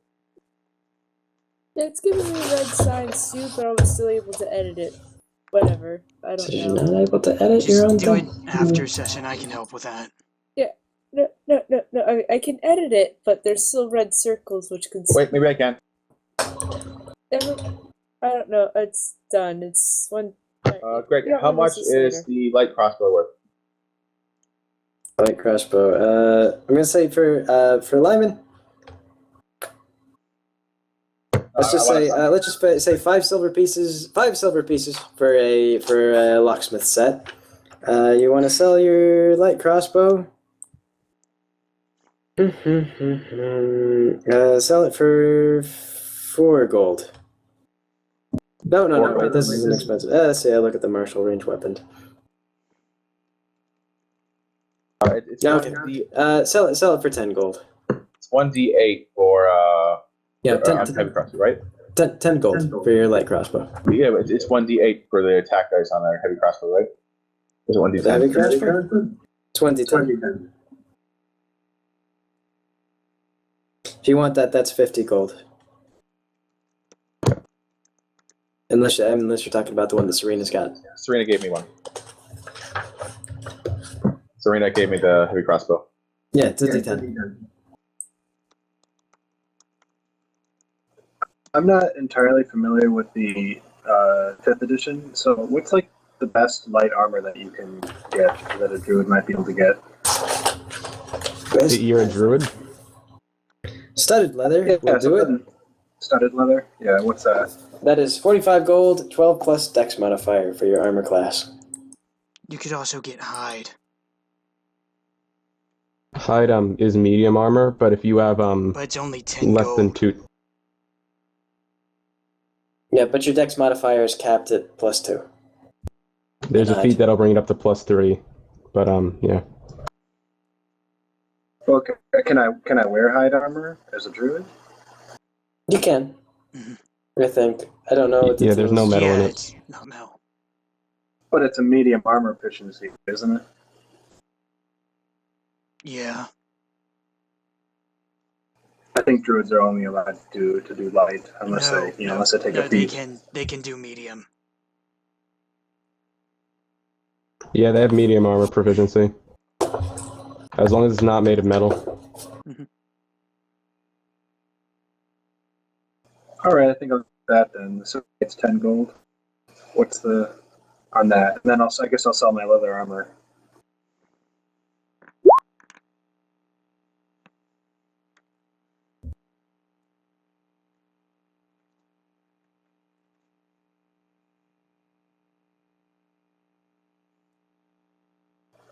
Hello? Yep, okay. Oh, yeah, that's fine. You can sell your leather armor at 5 gold. Were you guys talking? I didn't hear anything for like 20 seconds. Mm-mm. Nope, dead silence. Oh, sorry, I was thinking to myself there for a second. Yeah, leather 5 gold. You may sell. And what was the hide? They said that was 10 gold then. Hide costs 10 gold. Yep. And the AC on that? It's 12 plus your dex modifier, capped at +2.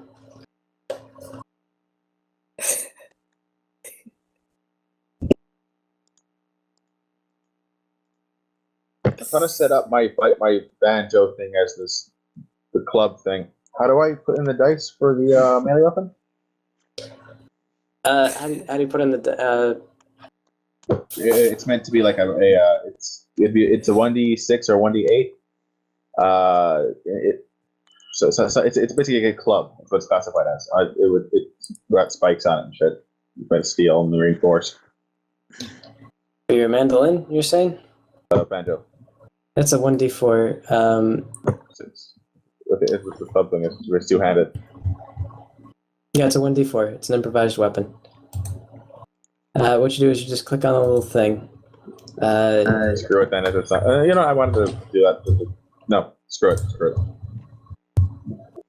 Okay. Anybody else? Can I sell that great sword I got? Sure.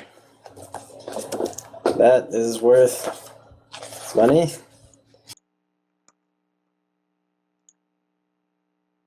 That is worth 25 gold.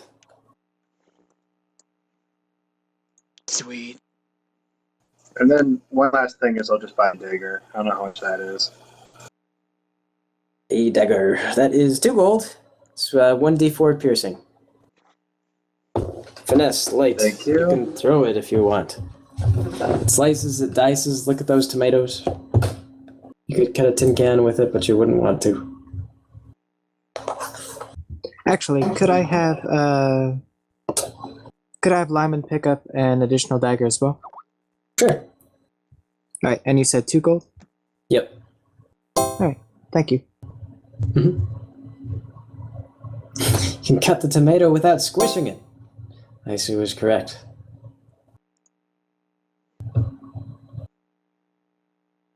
Okie doke, okie doke. Anything else?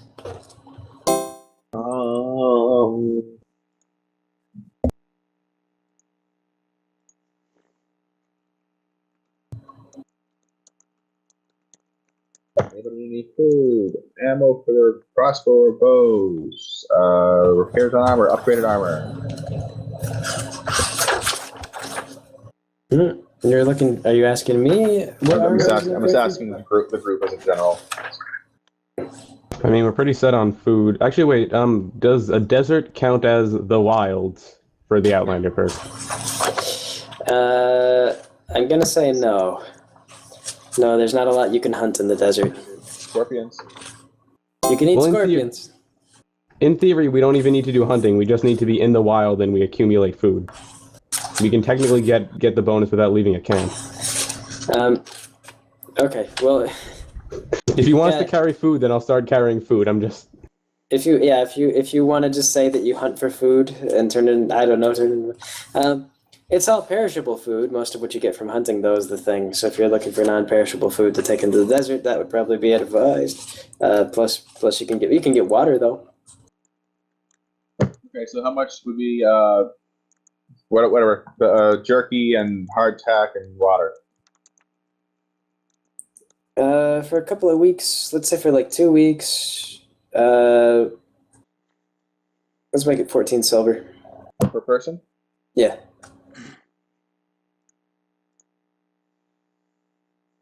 For your planned trip.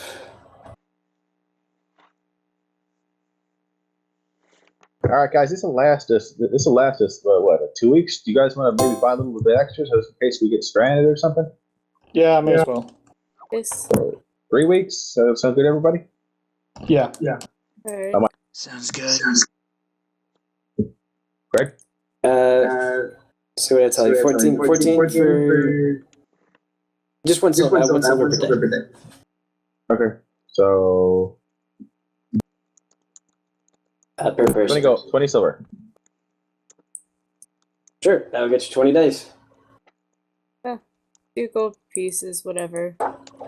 I'll do the same. I'll pick up some rations. Okay, this is a good plan. Oh! What if this town has horses or camels? Do you guys want to look for those? I mean, actually, horses will probably die in the desert. We should probably think about camels. I guess you can create jerky that way, can't you? Put it under your horse saddle. You guys do have horses. You can get a little extra. You can stretch some of your meat trapping. That's not jerky. That's another thing. That's a thing that the Huns made. You put like steak, like cow meat under it, and it kind of tenderizes it with the salt from the horse's sweat and the beating of the saddle. It cooks it. It's a way of preparing raw beef steak, something or other. It's not jerky. Okay, but it doesn't preserve it. I don't think so. Yeah. Okay. Alright. What they do is they'd stick it under the saddle, and at the end of a long ride, then it would be ready to eat. Okay. Well, if unless anyone wants to get into up to any shenanigans in town.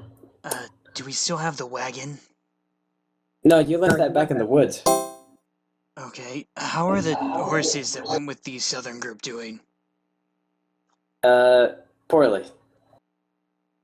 Sad horses. Can you heal the horses as a paladin? Yeah, 5 more silver heals the horse.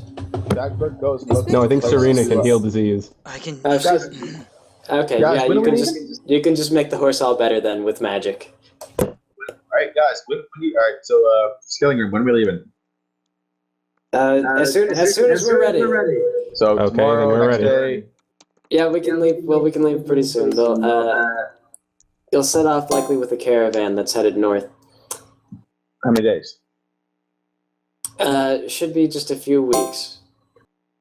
Weeks. But I'm gonna okay. have to plan some challenges and some stuff for you guys. I have the general idea of what I want to do, but if We're we, not going to follow that again.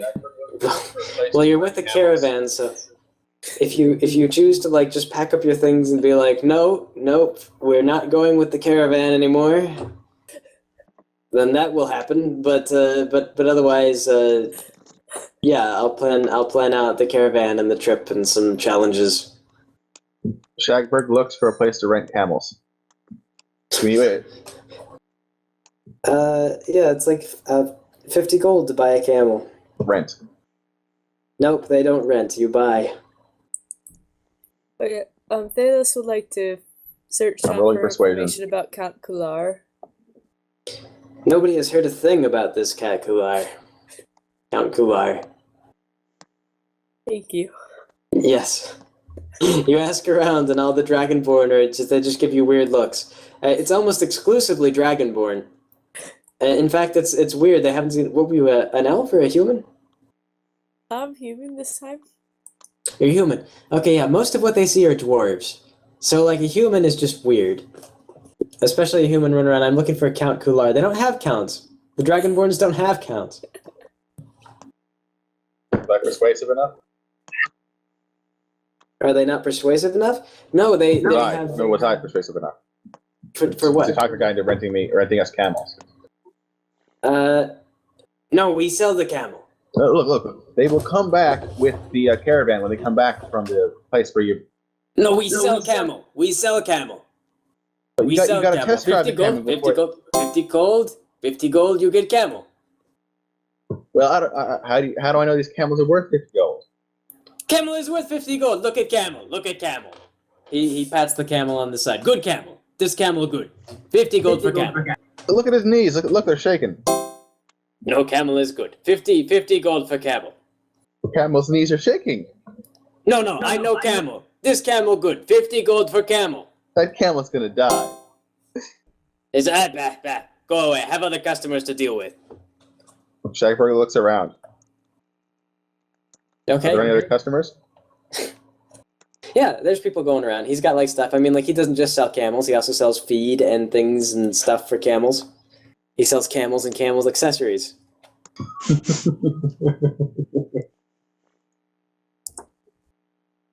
It's too much for camel. Shagburger leaves.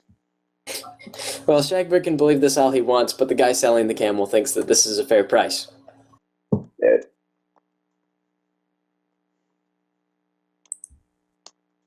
But it wasn't a horse like 100 gold.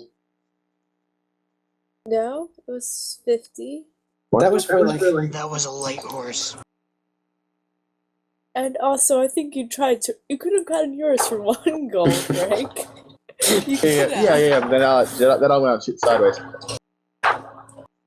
That was. Camels by are the way. actively faster than horses, though, which is the weird thing. And they're typically stronger. 50 gold for camel. Good deal. Wonderful deal. 50 gold for camel. All right. Well, is there any way I can make some money? I don't want to spend everything I have. Where can I go make a bunch of gold real quick? How do you propose to find out? I'm asking the camel trader. How do I get rich quick, camel trader? Camel trader, if you help me, I will make sure my team buys lots of camels from you, like 6 or 7 camels.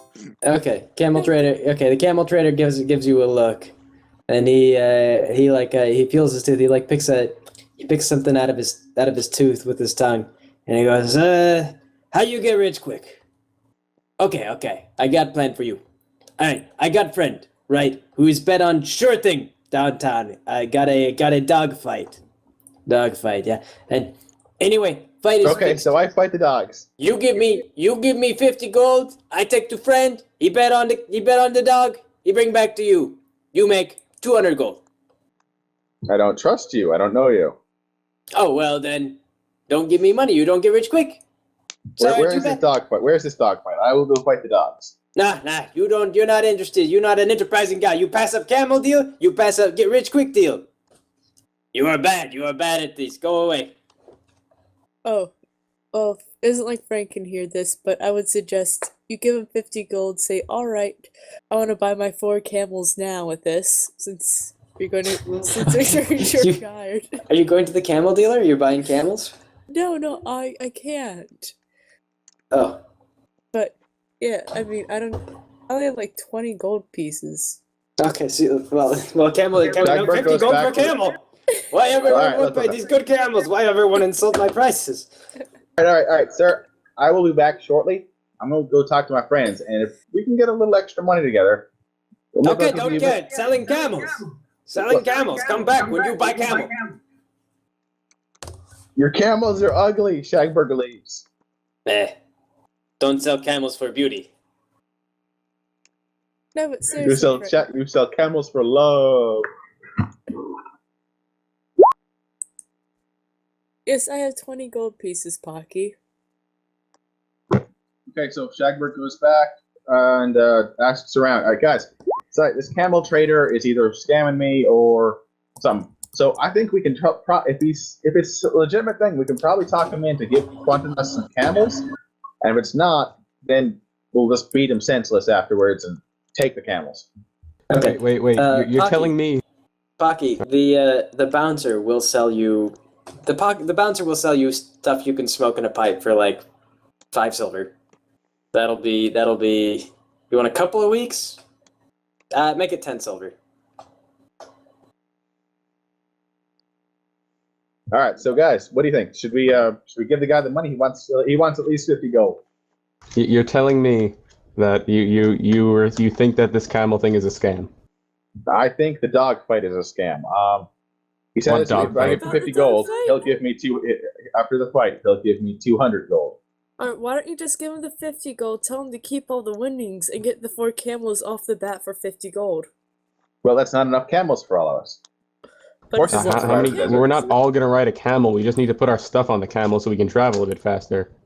Okay, how about you guys front me at least part of it? And if I give him 50 gold, that's everything I have, or just about. I mean, you're the one that's set on the camels. I'm fine with walking. Did you wanna have any carry all idea your what I shit? walked through to get here? You really want to carry all your shit through the blazing hot desert? Why don't we? Deserts are flat. Swamps suck your feet in. I've been through worse. If you're going to get camels, why don't we sell off the 2 draft horses we have? What if we buy horses? All right, you know what? I'll take the 2 draft horses. Wait, those are my What? draft horses. I didn't say you could sell them. Do you want to trade the draft horses for camels? They'll last longer in the desert. I might, but you can't sell them. Do you want me to show you where to go? I'll find it on my own. I've been here a while. All right. Well, the guy will probably. I don't know. He's fine. He likes camels. Yeah, go on.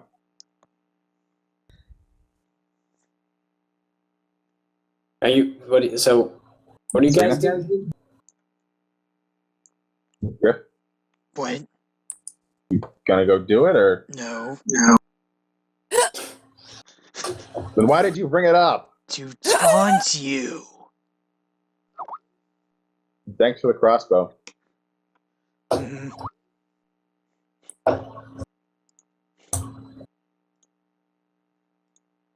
If that's the end of that scene, Yeah. can Scene close. I was gonna ask if Lyman could talk with Skelligrim for a bit, or did Sure. he just? All right. What can I do for you, buddy? Oh, we're getting to the end of this.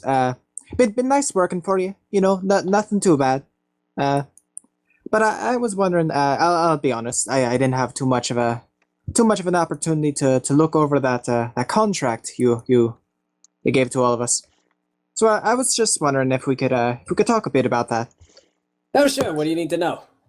I know we're getting paid. I know we're getting gold out of it, and who can't use a bit more gold? But I was wondering, this is for the government, right? Like this is official and all that. Right, yeah. Yeah. I was just wondering if perhaps at the end of this you could perhaps get me some papers, to make it official. Some papers. You mean like a receipt? Maybe I was thinking something more of a proof of service to country and all that. Yeah, I can do that. Yeah. I can do that. Roll a dice. I've seen the contract. I showed it around to the group. Serena wouldn't have seen it yet, but I showed it to everybody else before I signed it. What Roll am I rolling? perception. Perception. All right. If this is to figure out whether or not he's lying, I think that might be insight, actually. Oh, insight then. Yes, roll insight.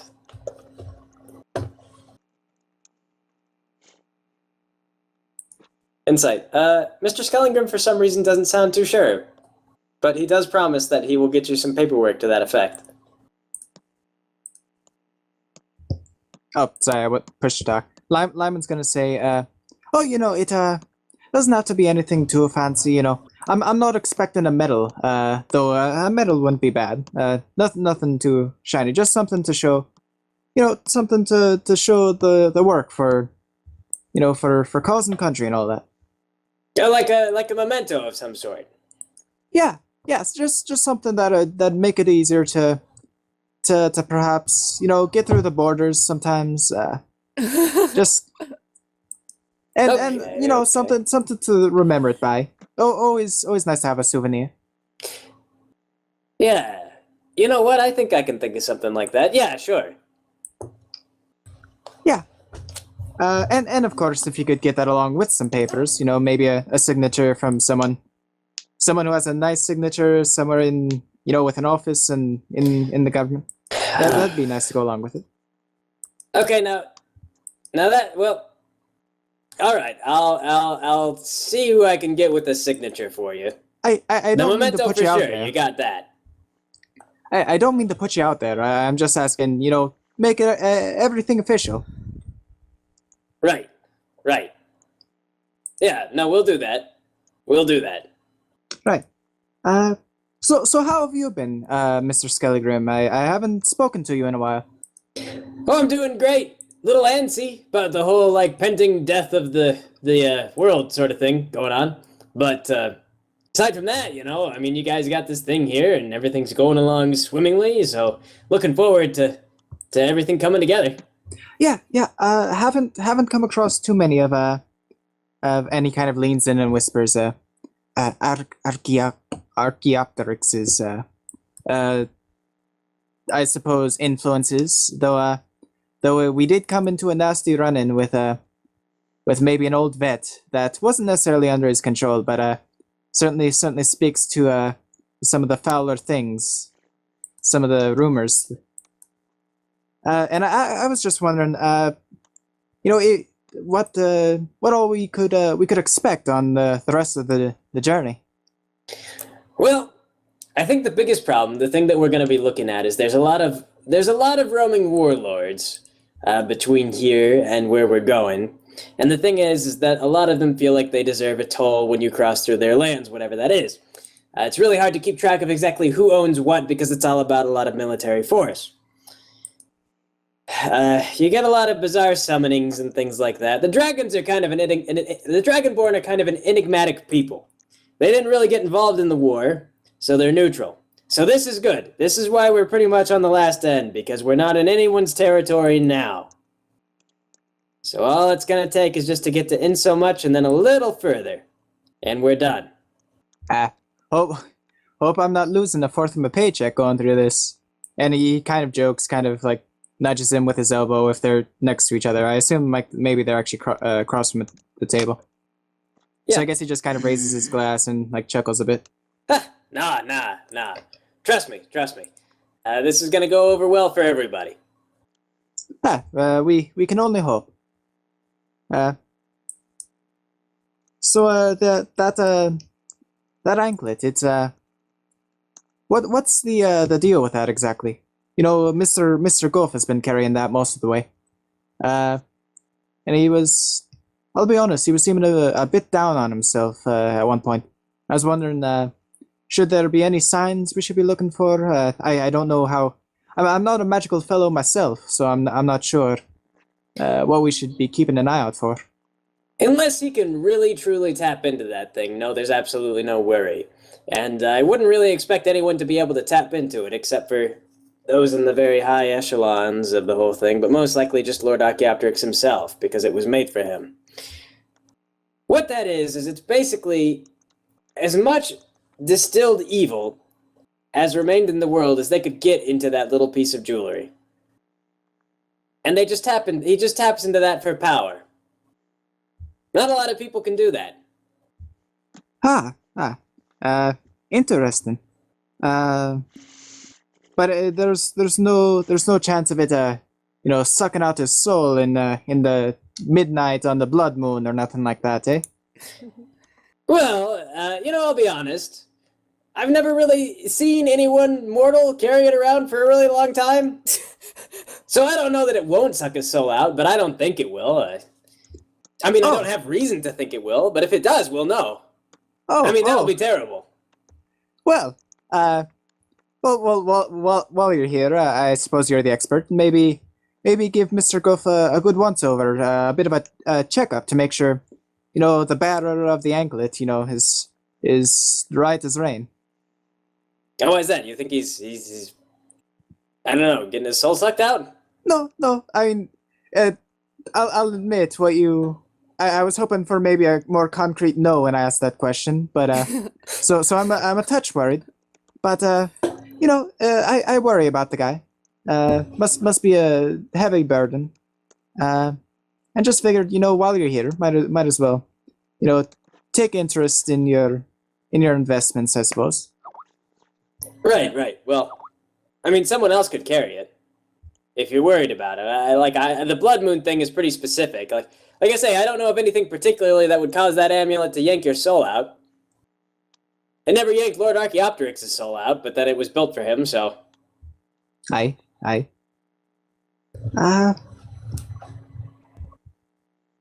Well, I suppose that's. I'm sorry. I don't mean to bug you too much. I know you're a busy wizard, but I like to think perhaps knowing about things might make my nerves a bit calmer. Could you tell me more about Hang on, actually, out of character. Would Serena have told the rest of the party about the flying undead wyverns? Like, would they have connected the dots? Like, oh, Lord Archaeopteryx has those out for us. It's up to Serena whether or not she told you guys about those. If I didn't, Rummel did. I'm sure I would have told you. Right. Then Lyman would have made mention. It's just when the group that went along the roads, they came across some wyverns, that were looking too hot. Undead, I suppose. Yes. Yeah, those are going around. They've been flying all over the roads. I'm pretty sure that they've been looking for that amulet ever since I came in contact with it. So the faster we take care of this, the better, probably. But what exactly? I know we came across the dog, and I've heard stories of the dogs. They feed things to it, and then it incorporates the things it ate into itself. Oh, nasty business. And I don't mean to make you lose your meal, and don't. Oh yeah, you mean the wyverns? Are they doing anything specifically to make the things? Truth be told, no. Wyverns are actually just creatures that are already pretty powerful, and they're just raised up. They pretty much lose all of their free will, though. They're usually slaves to something. Yep. Any other kind of trademarks we should be keeping an eye out for of Lord Archaeopteryx? Well, actually, he stops himself and leans in for a whisper again. Lord Archaeopteryx is. Yeah, there's a couple of things. Well, nothing that we should run into. No, I don't think. Anyway. Well, while you're here, might as well chat about it. Information is a powerful thing, they say. Well, I don't know. Do you know a lot about history, Lyman? I know a touch. Had a bit of an employer who liked to talk quite a bit on it. Well, I've got a theory. And here's the thing. I don't think that Lord Archaeopteryx has really got too much going on for him anymore. That's what I think. I don't think that he really has much control over the undead. I mean, they've got a lot of power. They obviously do. But from what I've seen, he's not all he's cracked up to be. Really? Yes, really.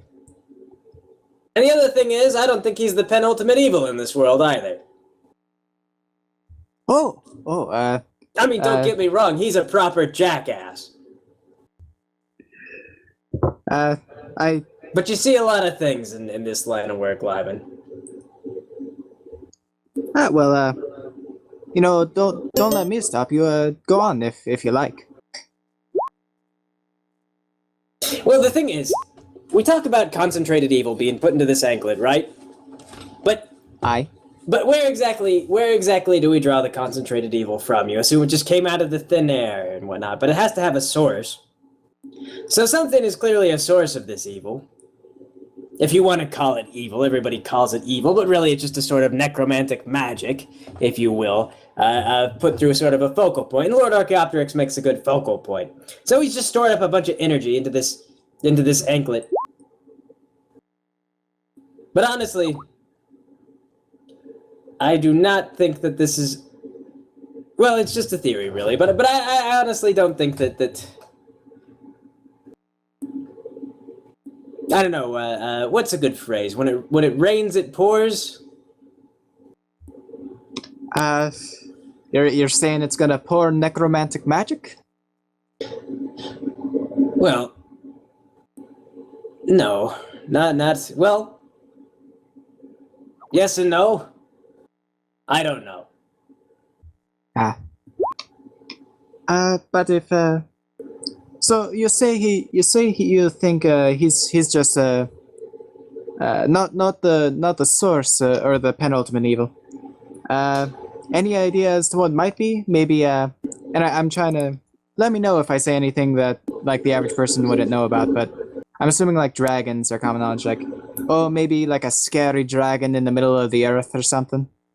Big scary dragon in the middle of the earth. That would be interesting. I mean, like, I can't think of why a dragon would be emanating evil, but certainly interesting anyway.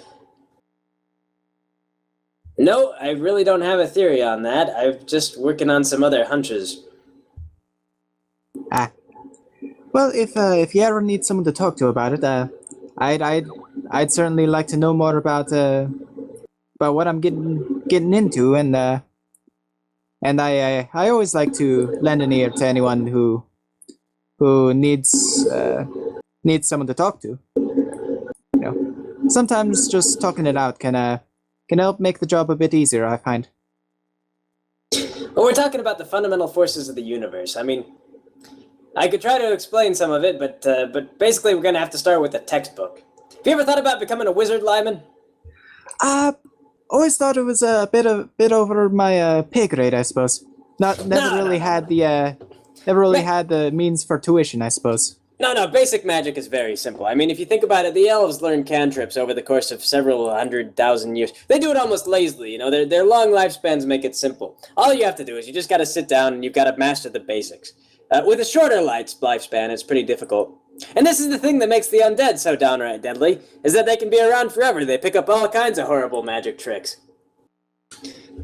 I could get you a book if you like. I suppose I'd certainly appreciate it, though I think I'll hold off on reading it a bit until this whole anklet business is through. You know, don't want too magic floating around it. No, sure, no, it's no problem. I'll go and I'll check my stash. I'll see if I can find something good for beginners. I probably got like an old first edition laying around. I mean, you guys are helping me out a lot. That would be pretty valuable. That would be a good memento. What do you think? That'd be great. Perhaps not as flashy, not something I could wear, but certainly something I'd appreciate. Probably even more rare than just some metal. Looks like Shagberg comes over. Yes? Is this correct? Oh shit! I was talking without the button pressed again. Hey, Skilligram, we got a few horses kicking around. Are we gonna take those on the dragon, or are we gonna leave them, or is the dragon gonna eat them or something? You can take the horses if you want. I mean, the dragon probably won't eat the horses unless you provoke the dragon to eat horses. I think they eat, I don't know, cows, cattle. I'm not sure what dragons really eat, to be honest. So we can take them, like are we gonna ride on this thing's back, or underneath it, or what? That's the plan. Or maybe in a little carriage or a bad. We'll work it out when we get there. So you think there's gonna be room for 2 draft horses and a light horse in the and all of us? Maybe not. We'll see how big this dragon is. Well, you think we would be better off, I don't know, selling them off or leaving them here or something? Or It's up to you. I'm asking you. Well, have you ridden on one of these dragons before? No, I have never ridden a dragon before. Oh, well. All right, then. All right. Oh, so are you guys like walking out of the tavern now, or? No, Mr. Skellingrim's just hanging around the bar, holding alcohol and not drinking it. I mean, Okay. like, he's there for conversation. Then I'm gonna walk into the tavern and go up to Lyman. And before I was actually looking kind of soul drained, but now I look a bit more cheered up. And I ask him if he wants to carry around the anklet. And this is Guff speaking. I'm sorry. Yeah, this is Guff, Momo sorry. keeps closing itself, so I can't tell who's talking except my voice. Yeah, this is Guff, sorry. Right. Lyman says, "Oh, yeah, I suppose kind of the thought about how Skelligrim wasn't sure about whether or not it suck out your soul kind of plays through his mind. But then I suppose he says, "Oh, well, I suppose if you want to take a break, any reason why that might be a bit, any reason why that might be inadvisable, Mr. Skelligrim?" Mr. Skellingrim, he shrugs. And just shrugs at you. Oh, well, I suppose I'll take it then. Okay, here we go. And I hand it to him. Thank you. Any tips for a new batter? I noticed you tied it around your wrist. Yeah, put it under your sleeve and then tie the rope around over your sleeve. It makes it a bit more secure. I'll be sure to do that. Gotta find a piece of twine somewhere. Oh, I have a bunch of rope. I just give him the piece of rope that I had. It's probably too big for him, but he can cut it if he needs to. Thank you. Jackbird goes and sits with Skellingrim. Yeah, Bucky would like a conversation with Mr. Skellingrim. Well, he's there. So yeah, I tell him, you know how I mentioned that kind of offhandedly and a little oddly, if you knew any great druids during the war, etc., and you didn't really know how to respond to that very understandably. Well, so basically, I'm wondering about my Greg, what's I'm wondering going about my on? father. He's dead. Yeah. And so I got these ashes, and I pull them out, and I kind of put them in front of him. These belong to my dad. I don't know anything about him. Is there any way you can determine who these belong to and tell me more about the family history? I don't know if you have any awesome wizard magic that can help with that or not. I'm not very good at this stuff. So why does my mute not just say, Mike, no, I don't have push to talk turned on. Yeah, I'm hearing these like streamy gurgly noises or whatever coming from you, Griff. Not Griff. I'm sorry, Greg. It's probably my heater. Okay. Wow, it's like 70 here, and we don't need heaters. Anyway, okay. Yeah, he takes a look at the ashes and he kind of spins them around, and he goes, "So this was your dad, huh?" And I can't remember. Did we discuss your dad? Yeah, as far as I know. Out of character? Well, we kind of basically determined that he came from. I mean, it was up in the open, and I think that was basically for you to decide if you wanted to make it relevant or not. We just decided that I had ashes of a legendary hero was what the random thing that I got. Yeah, that's what you wrote. Yeah. Yeah. Okay, yeah, Mr. Skellingrim he looks over the ashes and he kind of spins them around. He looks in the tin, and he kind of puts it back, and he goes, "Well, what would you like to know about it, I suppose?" Well, anything really. My mother died before I could even really get to know her, and my uncle is, he taught me how to do a couple of neat things with wild, but he wasn't much of a father figure or role model in my life, and he didn't really have much to say. Yeah, well, I assume he was a great guy. So you know him personally? You know who these belong to? Well, are you implying that I can just tell who this belongs to by looking at the ashes? I have no idea. I think he is. I'm sitting next to Skillingrim, right? Yeah, if you want to be around, you can just be there. Because I was gonna ask him a couple things, so I'm sitting on the table, yes.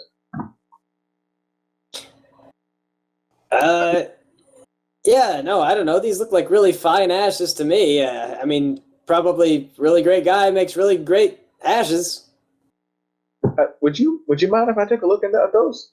I've seen some ashes before, and a good way to tell if they're like human or at least animal is if the ashes are never. What are you completely saying? fine. Well, they might not be. If they're not your father's ashes, they won't have any little bits of bone in them. If you can see little bits of cracked up bone, you know it's at least it's at least an animal. I mean, I don't know. Maybe he died as an animal. That's possible. No. I mean, I don't know. It might not be like human. It could be like paper ashes. They're human ashes. I mean, be careful with them. But if you think you can tell me something about that, I just want to know the guy. I've never met him, and I don't know. I guess he's like the only connection I really have to any worth in this world. I don't know. Okay, all right. What's your last name? Maybe I've heard of somebody. I don't know. Actually, personally, I don't know. I don't know if my character knows or not, if we haven't worked that out. Pocky-Son. Pocky-Son. Yeah, you give like a last name. Pocky chocolate dipped. Pocky. Yeah, Pocky chocolate. Pocky chocolate dip, I guess. Yeah, chocolate dip. Yeah, I think I've heard of them. I recall him being a sentinel during the war. I hung around the forests of Middleton, and tussled with the undead a lot back in the day. Yeah, name got around a little bit. I think I recall. Do you know how he died? Mr. Skellingrim looks into the ashes, and then he kind of sets them back, and he goes, "Shot with a lot of arrows." Yeah. I mean, bled to death, mostly. Organ failure. I mean, once you bleed enough, your internal organs just don't function anymore, and you go down. He got away, otherwise he might be undead, and I guess whoever found him burned him up. I guess that's as sad an answer as I could have expected.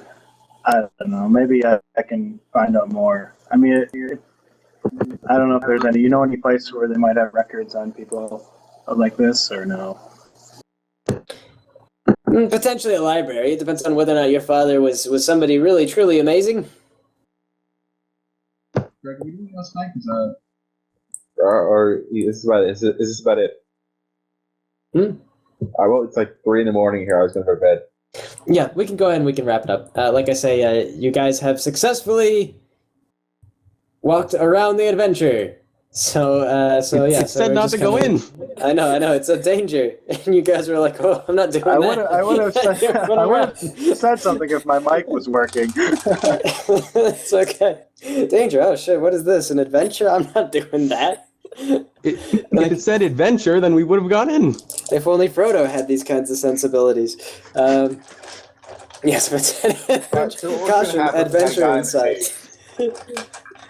Well, that's okay. I mean, fair enough. I drew the map. I couldn't think of any reason why you guys wouldn't be able to just go around the mountain.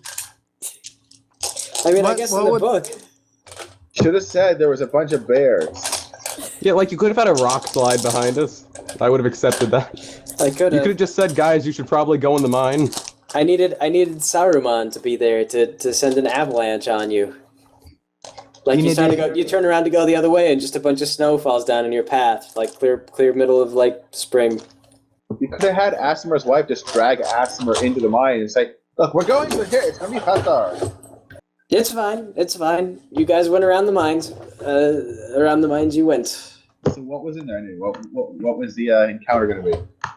I cannot tell you. How come? I mean, if you'd like to make us go through a desert mine later on, I'm sure we wouldn't mind. Because it was too important. I mean, like, Oh, that's always good to hear. Yeah, the stuff you guys skipped was like had a lot of plot relevance, but it's okay. We're just going to skip as much of it as possible. And then, like, the next 3 sessions, we're just going to skip everything, and then we're going to be done. We're Like you guys, I mean, like you guys, like order a taxi and just go. Like I don't know. we pay the dragon extra just to drive us, just to fly us directly to the pawn shop. Yeah, the dragon will be like, well, I can take you this far. And you'll be like, what if we throw in like a virgin sacrifice? And the dragon will, I won't be able to think of a way to argue my way out of it. And that'll be how you guys get to the end. We'll just FedEx Hey, it. Red, Red? You're a virgin, right? Red? I keep forgetting the red. Thanos? Land, yeah, I just call Thalos. Shagberg calls Thalos red because red hair. That's supposed to be a strawberry bomb, but this is the picture I chose. Red. Anyway, so, hey, Red, you want to help us out for this little adventure? I guess Thanos' eyes are just kind of like, Thanos is just slowly leaning away from Frank. Like, Come on, take one for the team. Yeah, I'm sure dragon babies are fun to have. Yeah, that's I was though. I had this was like the town thing where I was like, oh, I've got these plans and some stuff for this town. Like you guys were going to go and talk to these people, and you're going to get some hints about things, some hints about the mine that you were going to, and some stuff like that. And the mine really would have been the fastest way to get through, but not the safest way. There were interesting things in the mine. There are things real world time or Indian time. critically. Well, I mean, not like real world. I mean, like we would have had like the last hour of the session would not have been shopping and talking to Mr. Skellingrim.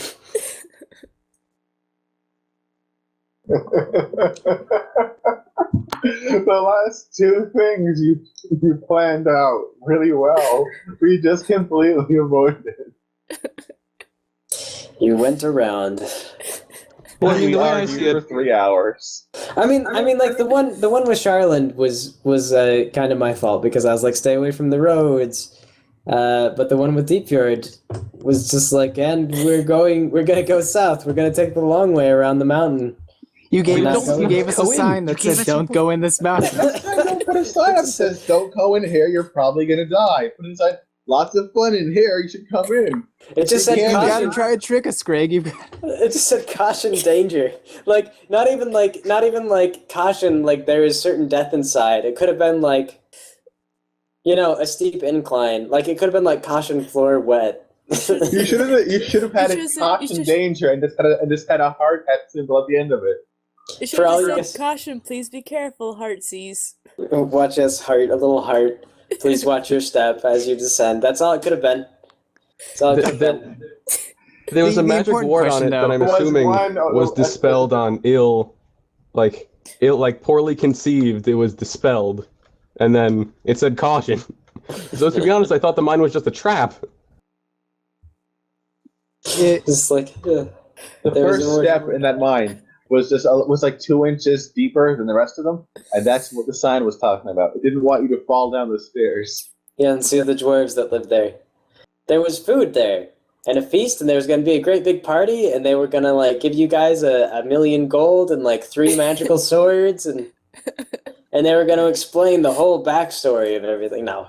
Hey, But- guys, you want to go back to that mine? You guys want to hike back? 3 weeks and go back into that mine? There's I think Canada. there's some cool stuff in there. Would you stop us from hiking back to the mine to go through it? It sounds fun. I think Skelligrim would. Mr. Skellingrim probably would like to go ahead with the quest. Fuck Mr. Skillingham. He already gave us some money. He gave us half the money, actually. But Wait. We're only getting paid 50 gold? the important question, I really feel, do we get XP for technically defeating the mountain? In this case, I'm afraid the answer has to be no. Fair enough. That's not But I fair. got We to defeated beat the things mountain. up. It's And true. we survived. Shagberg survived like a month and a half in the desert, in that swamp, and with only a couple of mosquito bites and no malaria. Yeah, I won't say you didn't have an experience. You just didn't have a harrowing adventurer's experience. I don't know, that swamp sounded pretty harrowing. Sad times. I had a mind. I had a mind You gotta that. give us at least, like 200. No, because I just level you guys up when you complete like a major challenge or a major plot point, and you Yes. went around this one, so so Serena regrets nothing. From I mean, what can we it all agree sounds, that- it sounds like this was like the first encounter that was going to be directly relevant to the plot. Yes, it was. It was like going to be. It was pretty big. Well, dang. Well, can we all agree that at the end of this campaign, we're going to backtrack and do this dungeon? Because now I kind of feel bad. No. It'd be We're also- difficult we're to get also gonna go to that motivation to town like where everybody backtrack sells into a nice- mine. We're also I'm going to trying go to to stay that away town where from everybody has to sell you Shagberg. crap. Ugh, man. I'll explain the plans for it. Like when the campaign is over, like there was going to be build up, and the mine was going to be like a crescendo to that build up. But you guys skipped the build up, and then you skipped the mine. So, so you just like skipped all the allure and magic that I had planned out, like all the stuff. Oh, Greg, So- maybe you should just have some backup plans. I Yeah, guess. can I make a suggestion? Just be a little more pushy as the DM. I love that you let us, be as free as we are, but like, I want to experience your story. Make it a little more linear if you can. I don't know what to say. Well, if I was able, like I say, if I was able to think, if you had a Saruman who like prevented you from going around the mine, then I would have done it. But Well, you did. You had the really pushy goblin.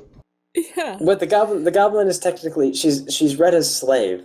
She can give advice and she can interject when you guys are bickering over something pointless. But like she can't lead you. Like the DMPC should never lead. Like not really. They can interject, but they should never be like a motivated leader. Well, Shagberg was a dick to her, so what you could have had her push me against the door, and the door could have fallen inwards, would have gone in, and then maybe they would have gone after me. I think maybe just give us like fewer reasons not to do the quests. It's like a Don't very put up non-adventurous. signs telling us not to do them, and don't. Like caution. Well, like Mr. Skellingram's like, I opened the door for you guys. It should be cool. And then you guys are like, oh, I don't know. This looks scary. Oh, we go have back no the reason way- to trust him. I suppose this is true. We have Uh, absolutely no reason. In fact, I would say after what he did, avoiding Ray's handshake, I would say right now Rummel's extremely suspicious of him. I just don't trust wizards. Wizards are a shifty lot. I mean, he's definitely hiding something. Well, as a rule, wizards know more than most people, and are however dangerous that makes them. It mostly just makes them assholes. Well, it can. Also, I imagine like in a world where people can detect evil, like if you don't regularly detect evil on yourself, how do you know you're not just gonna register evil and the people turn against you? Like maybe you walked past a homeless person yesterday. Like, do you register as evil today? Well, presumably the Black Wizards were like frontlines war wizards, and they dabbled in a lot of like black shit. So there's, what can I say? You're like theoretically you're examining an old grizzled war vet from like a really horrific war, and you're checking to see if he's evil. Yeah, but he has no Yeah, idea. like moral ambiguity. Yeah, the detect evil system for D&D is always weird. Supposedly 5e doesn't. I was under the impression that 5e doesn't really have much of it. Like, you can't do the paladin just. It's not scry and fry. What is it for the paladin? Just detect whatever and kill, I suppose. It's detect They can good or detect evil. things from. Yeah, but it's like detect whatever the opposite you are is, and then kill it. Like that was a thing. That was like a huge issue. Like the paladins would just go around with metal detectors and just kill whoever they wanted, whoever didn't pass the metal detector test. That's how the system's designed. Oh, interestingly enough, you could actually to kind of fix the metal detecting. Not even fix it, but like add to the metal detecting analogy. You could block detect good or evil with lead, with like lead sheeting. So if you put your evil like lich in lead underwear, then you couldn't detect his evil. And they specifically examined his crotch, yeah. Can only imagine the situation where you would specifically examine a lich's crotch. I mean, you'd probably get lead poisoning at some point, but if you're like in a bind. Night, Greg. Okay, good night, Lindsay. Yeah. Good night, Lindsay. Night. Yeah, D&D's a little bit weird like that. But that when you're trying to cast, it's like sense motive, and it just automatically fails on like celestial beings and fiends and like. Or the spell automatically fails, or the target automatically fails. The target automatically fails. If they're fiend, if they're celestial, or they're undead, Okay, guys, I'm it done. automatically fails. See ya. Good night. Good night. How do I leave this thing? You just close it down.